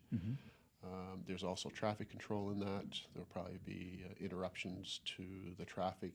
There may be the ability to close one lane and save on that, but we're not sure yet. It is a TIR-owned bridge, so we do have to work with them and get their approval for whatever would be put on that bridge. So they will certainly want to see, some drawings and design and such for them to entertain allowing us to do that. So, have you thought about rope lighting on the bottom rung, and using that? And because there's some industrial marine stuff that's used, out in the middle of the Atlantic Ocean, so it would be certainly have the ability to be weatherproof. Has any consideration done to that? Because I would like to have it high like the old bridge, but feasibly, it just doesn't make sense economically, right? I mean, we can look at any option. I think when the request came to us, it was just similar to the old bridge. What would the cost be? And I guess the electrical supply, we have to run underground conduit either way, so the electrical supply would be a lot of that cost as well. But you're ripping up that intersection too at Victoria Road and King. That's correct. So most of it's exposed, so. No, we wouldn't be? Taken a different route. It wouldn't be out in the intersection. But as far as the style, we're certainly open to whatever style and whatever investment council may choose to put into the project. It can be anything. Councilor McDonald.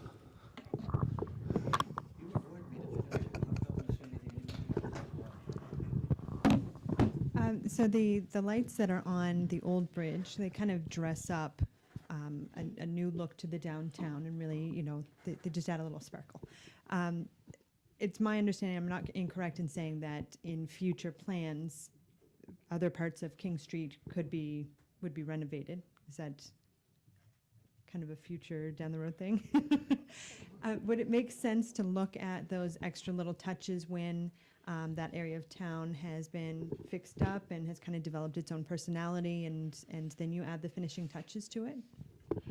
Yes, that's something that I'll say may have been missed during the new upgrade. We do have a couple of, I'll call them pilot lights that we're going to experiment with.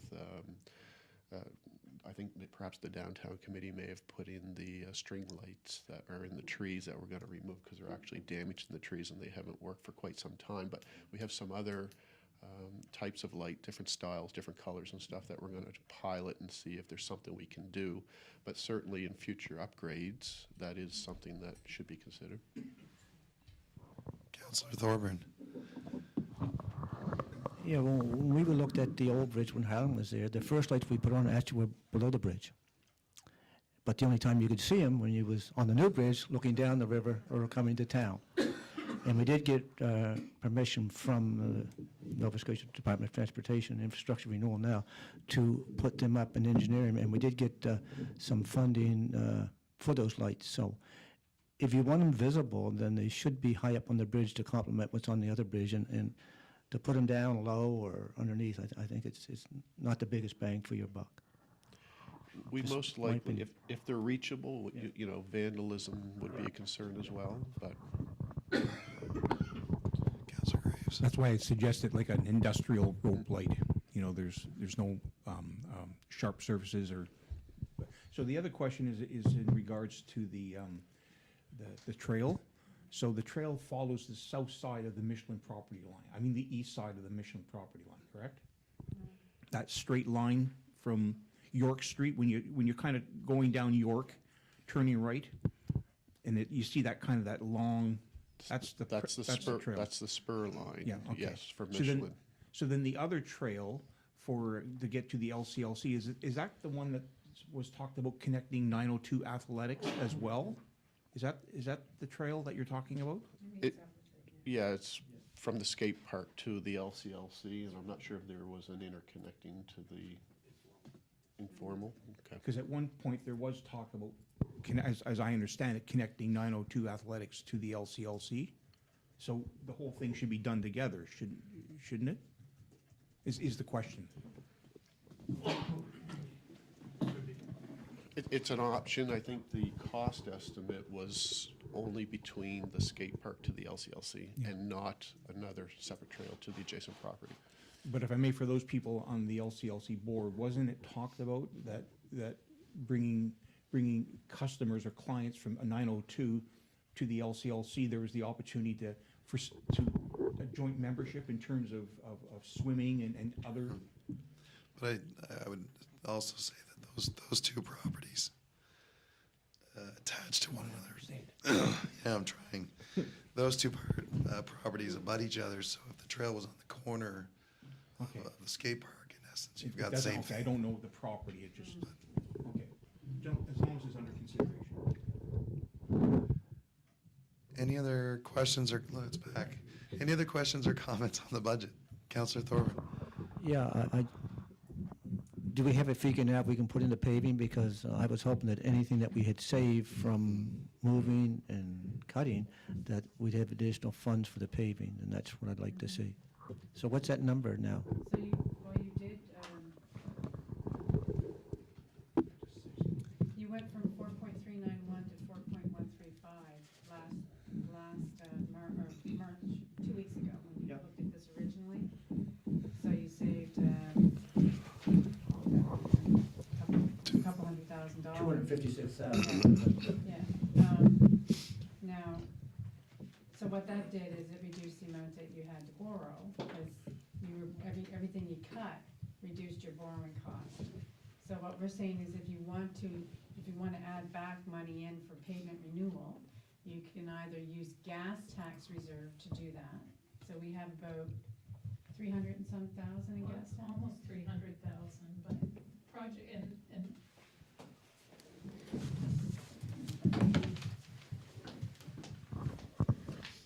so this is accumulated over the years as a result of, projects that maybe come in under, or, they don't get funded with gas tax. So it's about 300,000, and I was saying, perhaps 200,000 of it use and leave the other 100,000 just in case something else comes in over budget and you need, a few extra dollars in gas tax.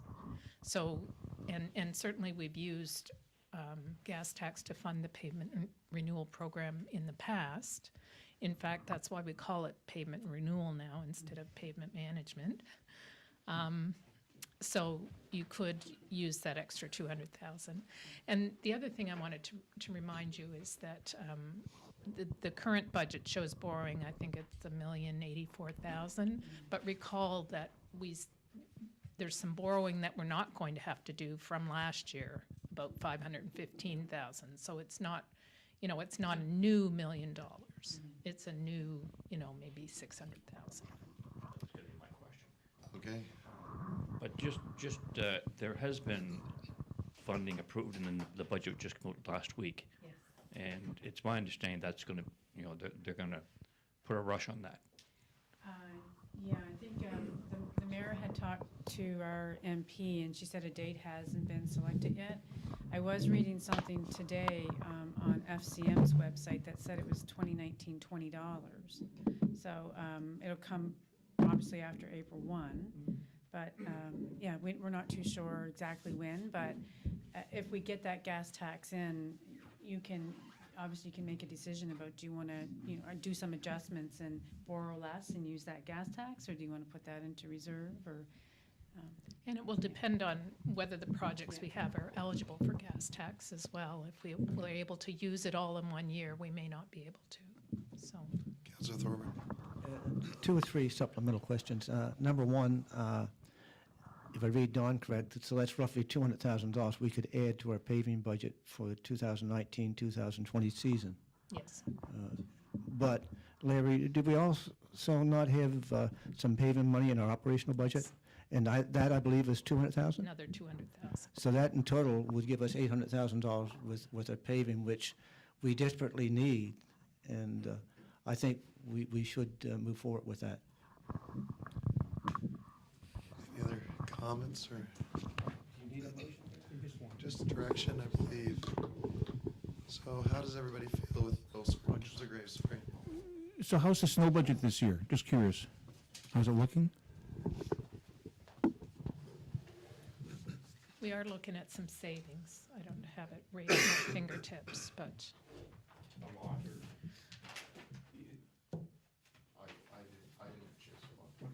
we were looking at the overall town surplus today in preparation for the budget, and it's looking at like about 185,000 right now.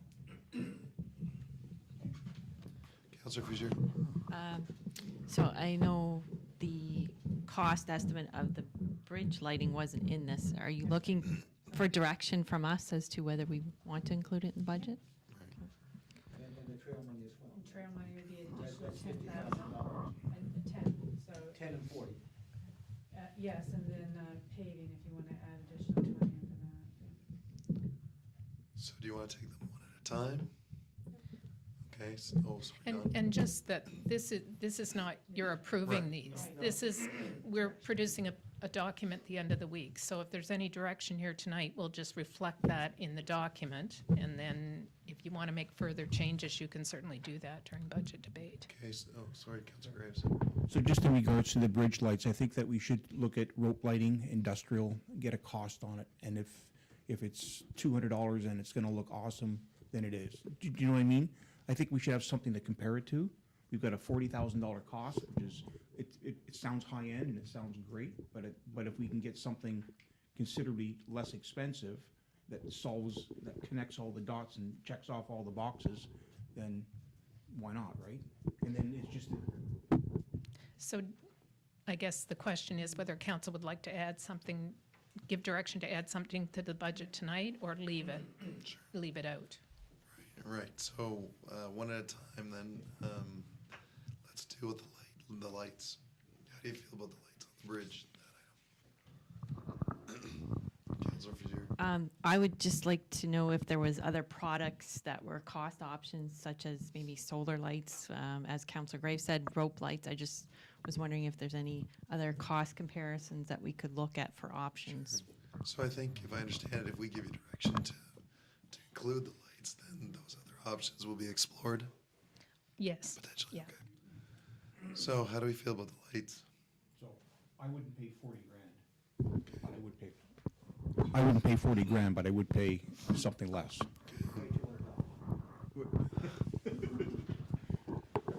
40 grand is not in the cards for me. Okay. Oh, I would leave them for future upgrades as that area kind of takes its own personality.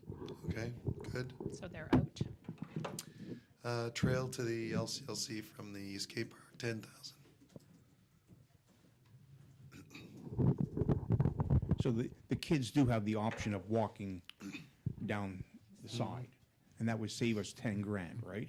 Correct. Okay. So I think the kids could walk down the side myself. Okay. Everyone else? Just to clarify, was there any funding allowance for this? So we're making an application right now for funding for a $20,000 project, which included this connection from the skate park to LCLC.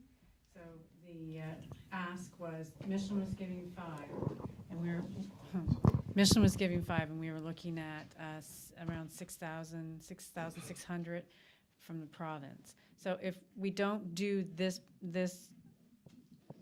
trail that goes from the skate park to LCLC, we'd have to modify that application and just reduce our ask.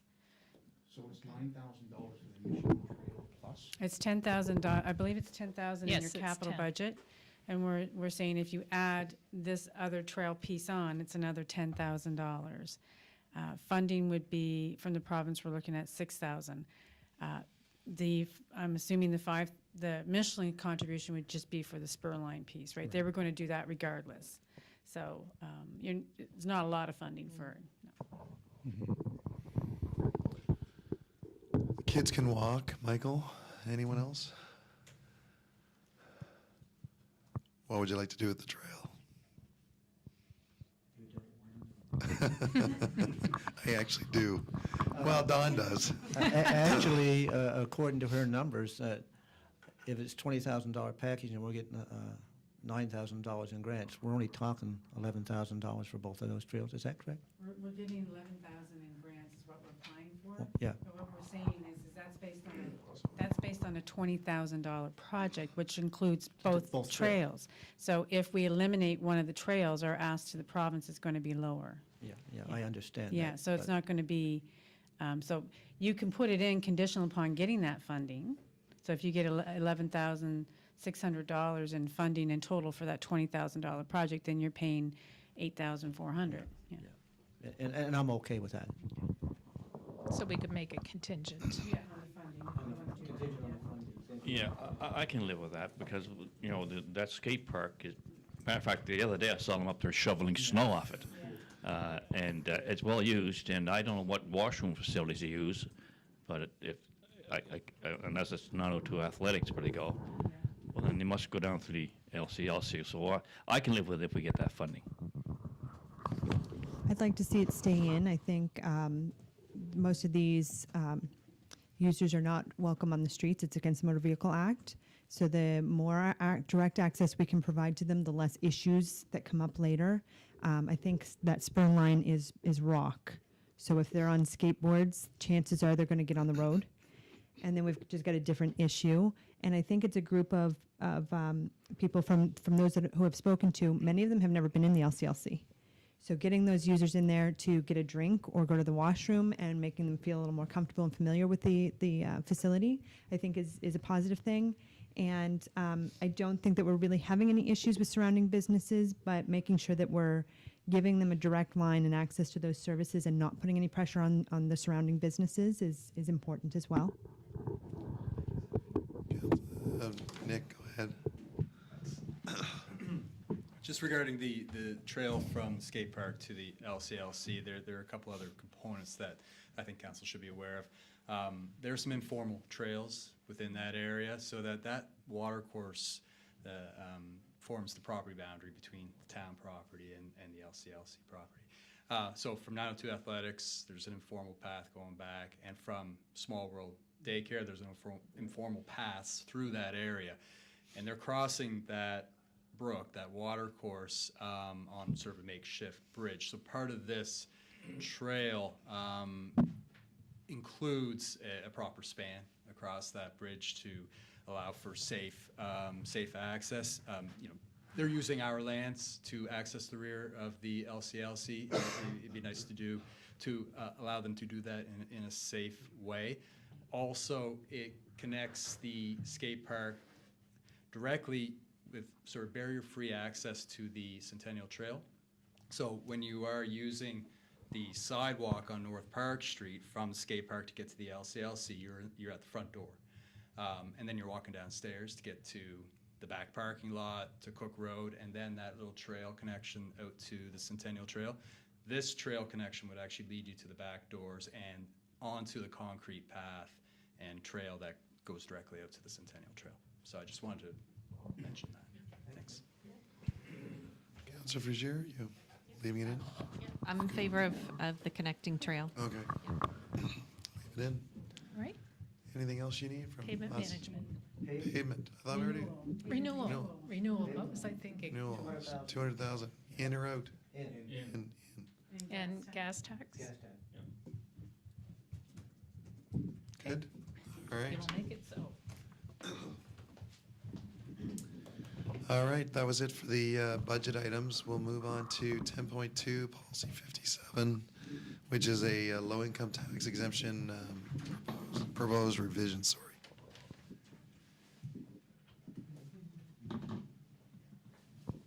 Dawn up again? Okay. So as you can see, the low-income tax exemption policy hasn't been updated in 10 years. It's been quite some time, and therefore staff felt it was time to take a look at it, that, you know, perhaps it's not helping as many people as it could. So Kevin actually did some research, both on income levels and low income levels and on what other municipal units are doing, and that's included in the report. The budget implication would be about $16,000. So we're currently at about, it would take the budget to $31,000 for low income tax exemptions. Any discussion on that, or would someone like to put a motion forward? Councilor McDonald? Move that Town Council for the Town of Bridgewater approve the revised low-income tax exemption as policy 57, effective immediately. Do we have a seconder? Councilor Graves? Any further discussion on that? Question's been called. All those in favor? Those against? Motion is carried. So item 10.3, the RFP for general insurance. You? And Kevin's here as well. Kevin did a lot of work evaluating the two proposals. If council will remember, we went out jointly with the Joint Services Board to do an RFP for an insurance provider. Our contract with Arthur J. Gallagher expires March 31st, 2019, so we had to solicit for new insurance providers. So the District of Lunenburg, the Town of Mahone Bay, and ourselves and the Joint Services Board collectively went out. And we had two proponents bid. At the Joint Services Board level, we were quite upfront with the board about the fact that the insurance industry is a whole different field and has expertise that challenge the resources that the municipality and the staff have in terms of being able to analyze it fully and understand where we could do some, but we felt that we needed outside expertise to help with that. So Sigma Risk Management was engaged by the Joint Services Board to do that analysis and evaluate the insurance proposals. And they provided their recommendation and scoring to the review committee, which consisted of representatives from all the municipal units and Sue from the Joint Services Board. So we had BFL and Gallagher bid, and the scoring is provided in your agenda, and you can see that from that BFL, the scorings were very comparable, and the consultant Sigma Risk Management indicated that both would provide that value in terms of your insurance coverage. There were some slight variances between them, but the scoring was 92 and 90, so very close. The pricing was somewhat different. So BFL was lower than Gallagher. BFL's pricing was $253,171 for the town of Bridgewater, whereas Gallagher was $319,571. So Gallagher's BFL's proposal is less by $66,000 and is $31,300 less than our current cost. So we expect it to go up, but we're actually, with BFL, you'd be paying less than what we're paying now, and definitely less than what Gallagher quoted. There are some differences and deductibles that we noted, and those details I would suggest would be provided in camera if you want to see them, but the consultant did look at them, and staff have looked at them as well, and felt that based on the consultant's review that we felt comfortable with the recommendation that the consultant was making to do an award to BFL to be the town of Bridgewater's insurance provider, and that would be effective April 2019. And in terms of impact to our work program, it's a new provider. They're going to have to go out and do their risk assessment on our facilities, and that's going to take some staff time, of course, but I would say that Gallagher does that as well anyway. They do their rounds and will review our facilities as well. So they're just prepared that it's probably engineering and public works that's going to see the brunt of most of that, and perhaps some recreation as well. So the options for council are to accept the recommendation and award to BFL for the town of Bridgewater's insurance policy effective April 1st, 2019. you can opt to award to Gallagher. You'd have to have, your rationale for that, of course. Or you might feel there's not enough information and that you would like to defer your decision. And then it would be noted that any extension beyond April 1st, we'd be stuck with our insurance provider, and there would be a penalty to get out of that, like without proper notice. And we've been advised that we don't have to give, we just have to give the day's notice or before April 1st to Gallagher to cancel the contract with them, as long as it's before it expires. What's the wish of council? I move the town council of the town of Bridgewater endorse the recommendation of staff and award general insurance RFP 2018-004 to BFL Canada for the town of Bridgewater insurance policy effective April 1st, 2019. Thank you. Do we have a seconder? Councilor Vergier, thank you. Any further discussion or questions? Just one question. Quick. Councilor McGuinness. Well, I'm just going to ask our Director of Finance if that reduced rates have been factored into our operating budget. And I will defer to Kevin. The current operating budgets. The current operating budget contains the last year's premiums at the last year's rates. So there will be an adjustment. But not before Friday. Right. Councilor Graves. So just in regards to the facility tours and risk assessments, if they find something they don't like, does that mean the price is going to go up? I mean, usually what they do is they'll give us some recommendations in terms of risk management and how to mitigate those risks. So they'll go out and they might look at, say, the public works garage and note that there's some safety issues that need to be addressed and that type of thing, and they'll tell us to address those. Okay, so that won't affect the cost. I would say unless it's severe. Yes, no, unless it would be severe. Okay, so then another thing is, the other company, Gallagher, we've been with for years, I take it? Like years and years and years? We have been with them as long as I've been here. So then to introduce a new company, do they have, are they easy to work with? Are they a municipal government insurer? Do you know what I mean? Or do they have a lot of experience? And did we do any checks in terms of?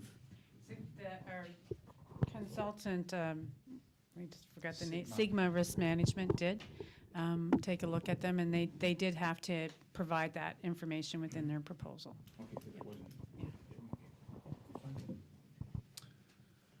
Ready for the question? Question's been called. All those in favor? Those against? Motion is carried. Item 10.4, citizen appointment for the Downtown Plan Advisory Committee. Pretty straightforward. Sounds good. Thank you. Make a motion that town council for the town of Bridgewater appoint Peter Berrigan, owner of 463 King Street, to sit on the Downtown Planning Advisory Committee as a downtown landowner for a 3-year term commencing April 2019. Thank you. Do we have a seconder? Councilor McDonald. Thank you. Any further discussion? Question's been called. All those in favor? Those against? Motion is carried. Good. Peter will be a great addition to that committee. Building permit report for February 2019. You've got the information in front of you. Any questions or comments about that? The only comment is that we continue to grow at a rapid rate, and it looks like we're way up over last year's figures. We're 1.3 million already, so that's a good sign for the year to come. And we should never take that growth for granted. Good point. Councilor McDonald. Just a suggestion for a future meeting. We haven't gone over one of these reports and kind of described what you're seeing and how to read them, and we're now streaming and I think probably reaching more people than we typically have. So maybe in a future meeting we can go over them in a little more detail on the screen, and just so that people know what they're looking at in the council package. Good idea. All right, we've got item 10.6, which is a recommendation from the REMO Advisory Committee for their 2019-20 REMO budget. Councilor Thorburn. Yeah, actually, I sit on that committee, and I guess Don could tell me how much an increase is that over last year. Do you know? It's not a lot, is it? Couple of dollars. Yeah, okay. And that is a regional group. And it's shared. Yeah, so I would move that Town Council for the Town of Bridgewater endorse the recommendation of the REMO Advisory Committee and approve the 2019-2000 REMO budget of $106,400. I think there's 2 extra zeros there, but I'm not going to say 106 million. I'll say, yeah, okay, thank you. Do we have a seconder on that item? Councilor Figier, thank you. Any further discussion? Question's been called. All those in favor? Those against? Motion is carried. Next up, you got item 10.7, the LCLC, looking for a transition coordinator, organization review, and interoperations. So they're, do you want to take this, Tammy? So this is incorporated into their 2019-20 budget, which the board is meeting on Thursday night to review, and then it'll come as a recommendation to councils. So they're asking for councils to approve this in advance of that, but as I say, it is incorporated into the budget, and the operating budget proposes the same. I think it's a slight reduction in the operating grant, yeah. But there's capital, yeah, this year. So the board went through and they developed their strategic priorities for what would the next 18 months look like. So to kind of fill out the rest of the council term, and what would success look like. So a similar exercise that council went through, and what do we want to achieve. And from that, the first thing that came to light to the board was that they need to understand the operating budget, and they need to feel comfortable with it, so that they understand what the meaning of the numbers are, and trust them. So if you don't understand it, of course, there's the risk that you're not going to trust them either. So they really want to drill down into that budget, almost get right down to zero-based budgeting, and build it up so that they understood that. But they needed someone to do that for them, because right now, Modal is kind of doing the recreation management piece of it and some of the finance, but it would take some dedicated resources to look at that. So they wanted to take a look at that. They also wanted to take a look at and answer the question about, do we have the right people doing the right things? So with the operation the way it is, are we doing things the most effective and efficient way we can? And then look at what are the opportunities for regionalization in terms of recreation programming. So how do we roll that in? So that was part of the transition. And then in addition to that, there's a realization that the operation still has to be managed. And right now they have the recreation coordinator from the District of Lunenburg doing that, but that's not sustainable long-term, because she has a full-time job. And her services have been kind of provided, but it's a struggle and a strain, and it's becoming apparent that we can't continue that long-term. So the board is recommending that we go out to a proposal call, the 2 units jointly together, to look for a transition coordinator that could do one or all 3 things. So it could be a company that bids on this. It could be an individual that bids on only one component of it, or 2 components of it. We weren't too sure what we would get, because there are companies that run facilities and could do the drill down in your budget and look at the operation itself. So the first is to review the operating and capital budget structure and restructure it in a manner that enables the operator and the board to fully understand the costs associated with each component. And we give the example of unit costing and baseline budgeting. So we understand what every minute costs in the arena. So when you make decisions about rentals, you know what you're subsidizing it by. Look at an organizational review with recommendations on how to restructure, and make recommendations for processes that can improve efficiencies. And then look at opportunities for regional recreation program integration between the 2 units in LCLC. And look at policy development. And this individual would report to the CAOs, who would then ensure that the reports are brought forward to the board. And lastly, the 3rd component would be the interim operation management, so the day-to-day management of the facility while we're doing this transition. So that includes everything Trudy's doing right now: human resource management, managing the budget and the business plan, reporting to the board on that, policies, communications, hosting of events, those types of things. So then we list kind of what the competencies and skills would be that we'd be looking for in that individual or that firm as well.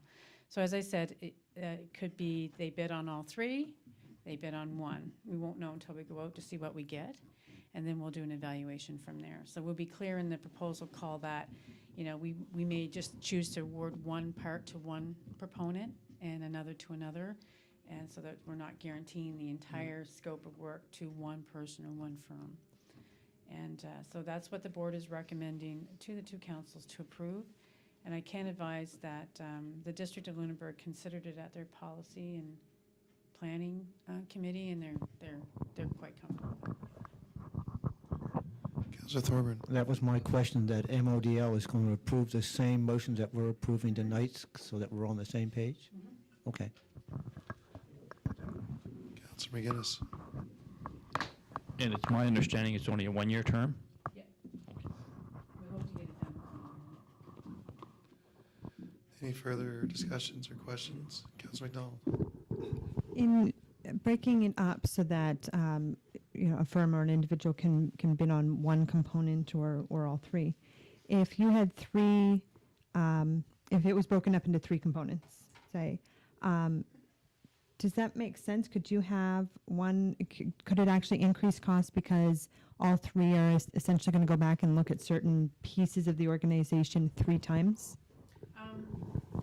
I would say we broke it up where we felt it wouldn't be duplicated. So, yeah, no, I think we'd be okay. Yeah. Do we have a motion on? Oh, sure. I move the Town Council for the Town of Bridgewater endorse the recommendation of the Lunenburg County Multi-Purpose Center Corporation and approve issuing a request for proposals for the work outlined in the proposal for the Transition Coordinator, Organization Review, and Interim Operations as contained in document 19-034. Do we have a seconder? Councillor McDonald, thank you. Any further discussion or questions? Ready for the question? I told her it was in the budget. Ready for the question? Question. Question been called. All those in favor? Those against? Motion is carried. You have item 10.8, which is the strategic priorities, and the LCLC board is looking for council's endorsement of those priorities. So I alluded to this. This is the 19-month plan. Now, I would say that they've got 8 items. They're not going to get them all done in 18 months, so they've been numbered in terms of priority. So we just dealt with a 1A and 1B, which is, we dealt with getting the proposal call anyway, ready to go. But you can see they identify what they want as an outcome and the actions to do that. So this will involve the use of the transition coordinator sum, the individual doing the interim operations, but it's also going to involve using a Town of Bridgewater staff and the District of Lunenburg staff as well to help the board achieve some of these outcomes. Okay? And so what they're looking for, as was alluded to by the Deputy Mayor, is they're looking for feedback from councils. Are they on the right track? Is this where you envisioned the board going in terms of the outcomes that you would like to see achieved by the board of the LCLC over the next 18 months?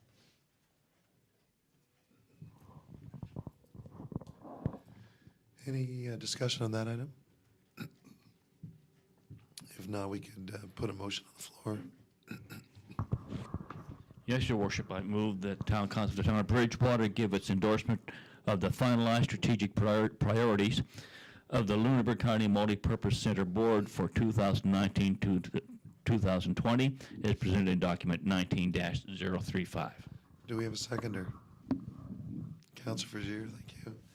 Any further discussion on that item? Question. Question's been called. All those in favor? Those against? Motion is carried. Item 10.9 is HR Services Agreement and Secondment to the Joint Services Board. So this is something that council's already considered in camera under contract negotiations, so we're bringing it out for approval. The first is an amendment to your agreement that establishes the Joint Services Board to add the services of human resource support. and that is Schedule 3.1. And this, basically what this does is it sets it out for a term of 1 year with the potential to become permanent if agreed to by the parties. It also establishes the rates or how much each unit would pay. So the town of Bridgewater would contribute $60,000 or $37,682 annually. The District of Lunenburg would do 40%, which would be $25,215. And Mahone Bay, who may or may not use the service, will pay an hourly rate. And at the end of every year, we reconcile the actual hours and do an adjustment based on that. So that's Schedule 3.1. So that would be, if we approve that, that would be added to the agreement to enable that service. The secondment agreement is one where the town of Bridgewater is going to enable an employee to be seconded to the Joint Services Board to provide this service for that 1 year. So it sets out the term for 1 year, states that the employee will report to the CEO of the board, but will remain a town of Bridgewater employee until a decision is made to make it permanent. So we'll do that before the end of the 1 year term. And if made permanent, the employee would become an employee of the Joint Services Board. Years of service would be maintained by the employee, so the employee wouldn't lose that moving over there. We can terminate the agreement with 90 days notice. It can be terminated with just cause at any time, and that can happen anywhere. Or the employee can terminate that with 2 months' notice. And in that case, it would be that the employee is opting to go somewhere else. If the term of 1 year is not made permanent, then the town will provide the employee a position similar to what the employee had prior to the secondment. So in that case, the parties decided they didn't like the arrangement, and we're going to go back to the way we were before we had the arrangement in place. So in terms of the implications, we presently have around $57,230 for salary and benefits within our budget. And we would see our costs decrease to $37,687 because we'd be recovering some of that from the Joint Services Board for the town of Bridgewater and the town of Mahone Bay's share of that. Both agreements have been reviewed by legal counsel, and they have any concerns have been addressed in the draft. And note that it's a strategic priority within your strategic priorities chart to have this looked at this year. So the recommendation is that council approve Schedule 3.1 to the agreement for joint services and authorize the execution of the secondment agreement. A few municipal cooperation items tonight. Councillor Thorburn. Just a question, just to clarify what Tammy said. She's been an 8-year employee with the town of Bridgewater. More, I think, over 10. Over 10. So if this becomes permanent, her pension package and all the stuff that she had, is that transferred with her? And the town has to pay for it? Well, the town's already paid for that, Yeah. right? Yeah. So when an employee leaves the employment of the town, they keep their pension Right. benefits that they've accrued and Right. that the town's contributed as long as it's vested, Yeah. which it is in this case, right? Yeah. So she would go to the Joint Services Board. I believe that plan might be a little better. Better? So she'd probably opt for that. Yeah. In But that case, yeah. her plan that she had in the years that she paid would go with her, is my She could question. transfer that to the new plan Right. because it's a defined contribution plan too, Yeah. right? So it's Yeah. a similar plan. Yeah. But years of service would be important for vacation entitlement, sick days, those types of things. Sure, no, okay. Yeah. So I can make a motion now then? Sounds good. I would move that town council of the town of Bridgewater approve Schedule 3.1 of the agreement for joint services between the town of Bridgewater, District of Lunenburg, and the town of Mahone Bay, and approve and authorize the execution of the secondment agreement of human resources services between the town of Bridgewater and the Municipal Joint Service Board, as presented in document 18-157B. Perfect. Do we have a seconder? Councilor McGinnis, thank you. Any further discussion on that item? Councilor McGinnis? She is. Don, do you have that $20,000 in the budget that we just saved? Yes. Thank you. Ready for the question to be called? All those in favor? Those against? Motion is carried. A reminder to council that we have an in-camera item after the end of council tonight, and I'll entertain a motion to adjourn. So moved. Thank you. Seconder? Councilor Vizier, thank you. Good night.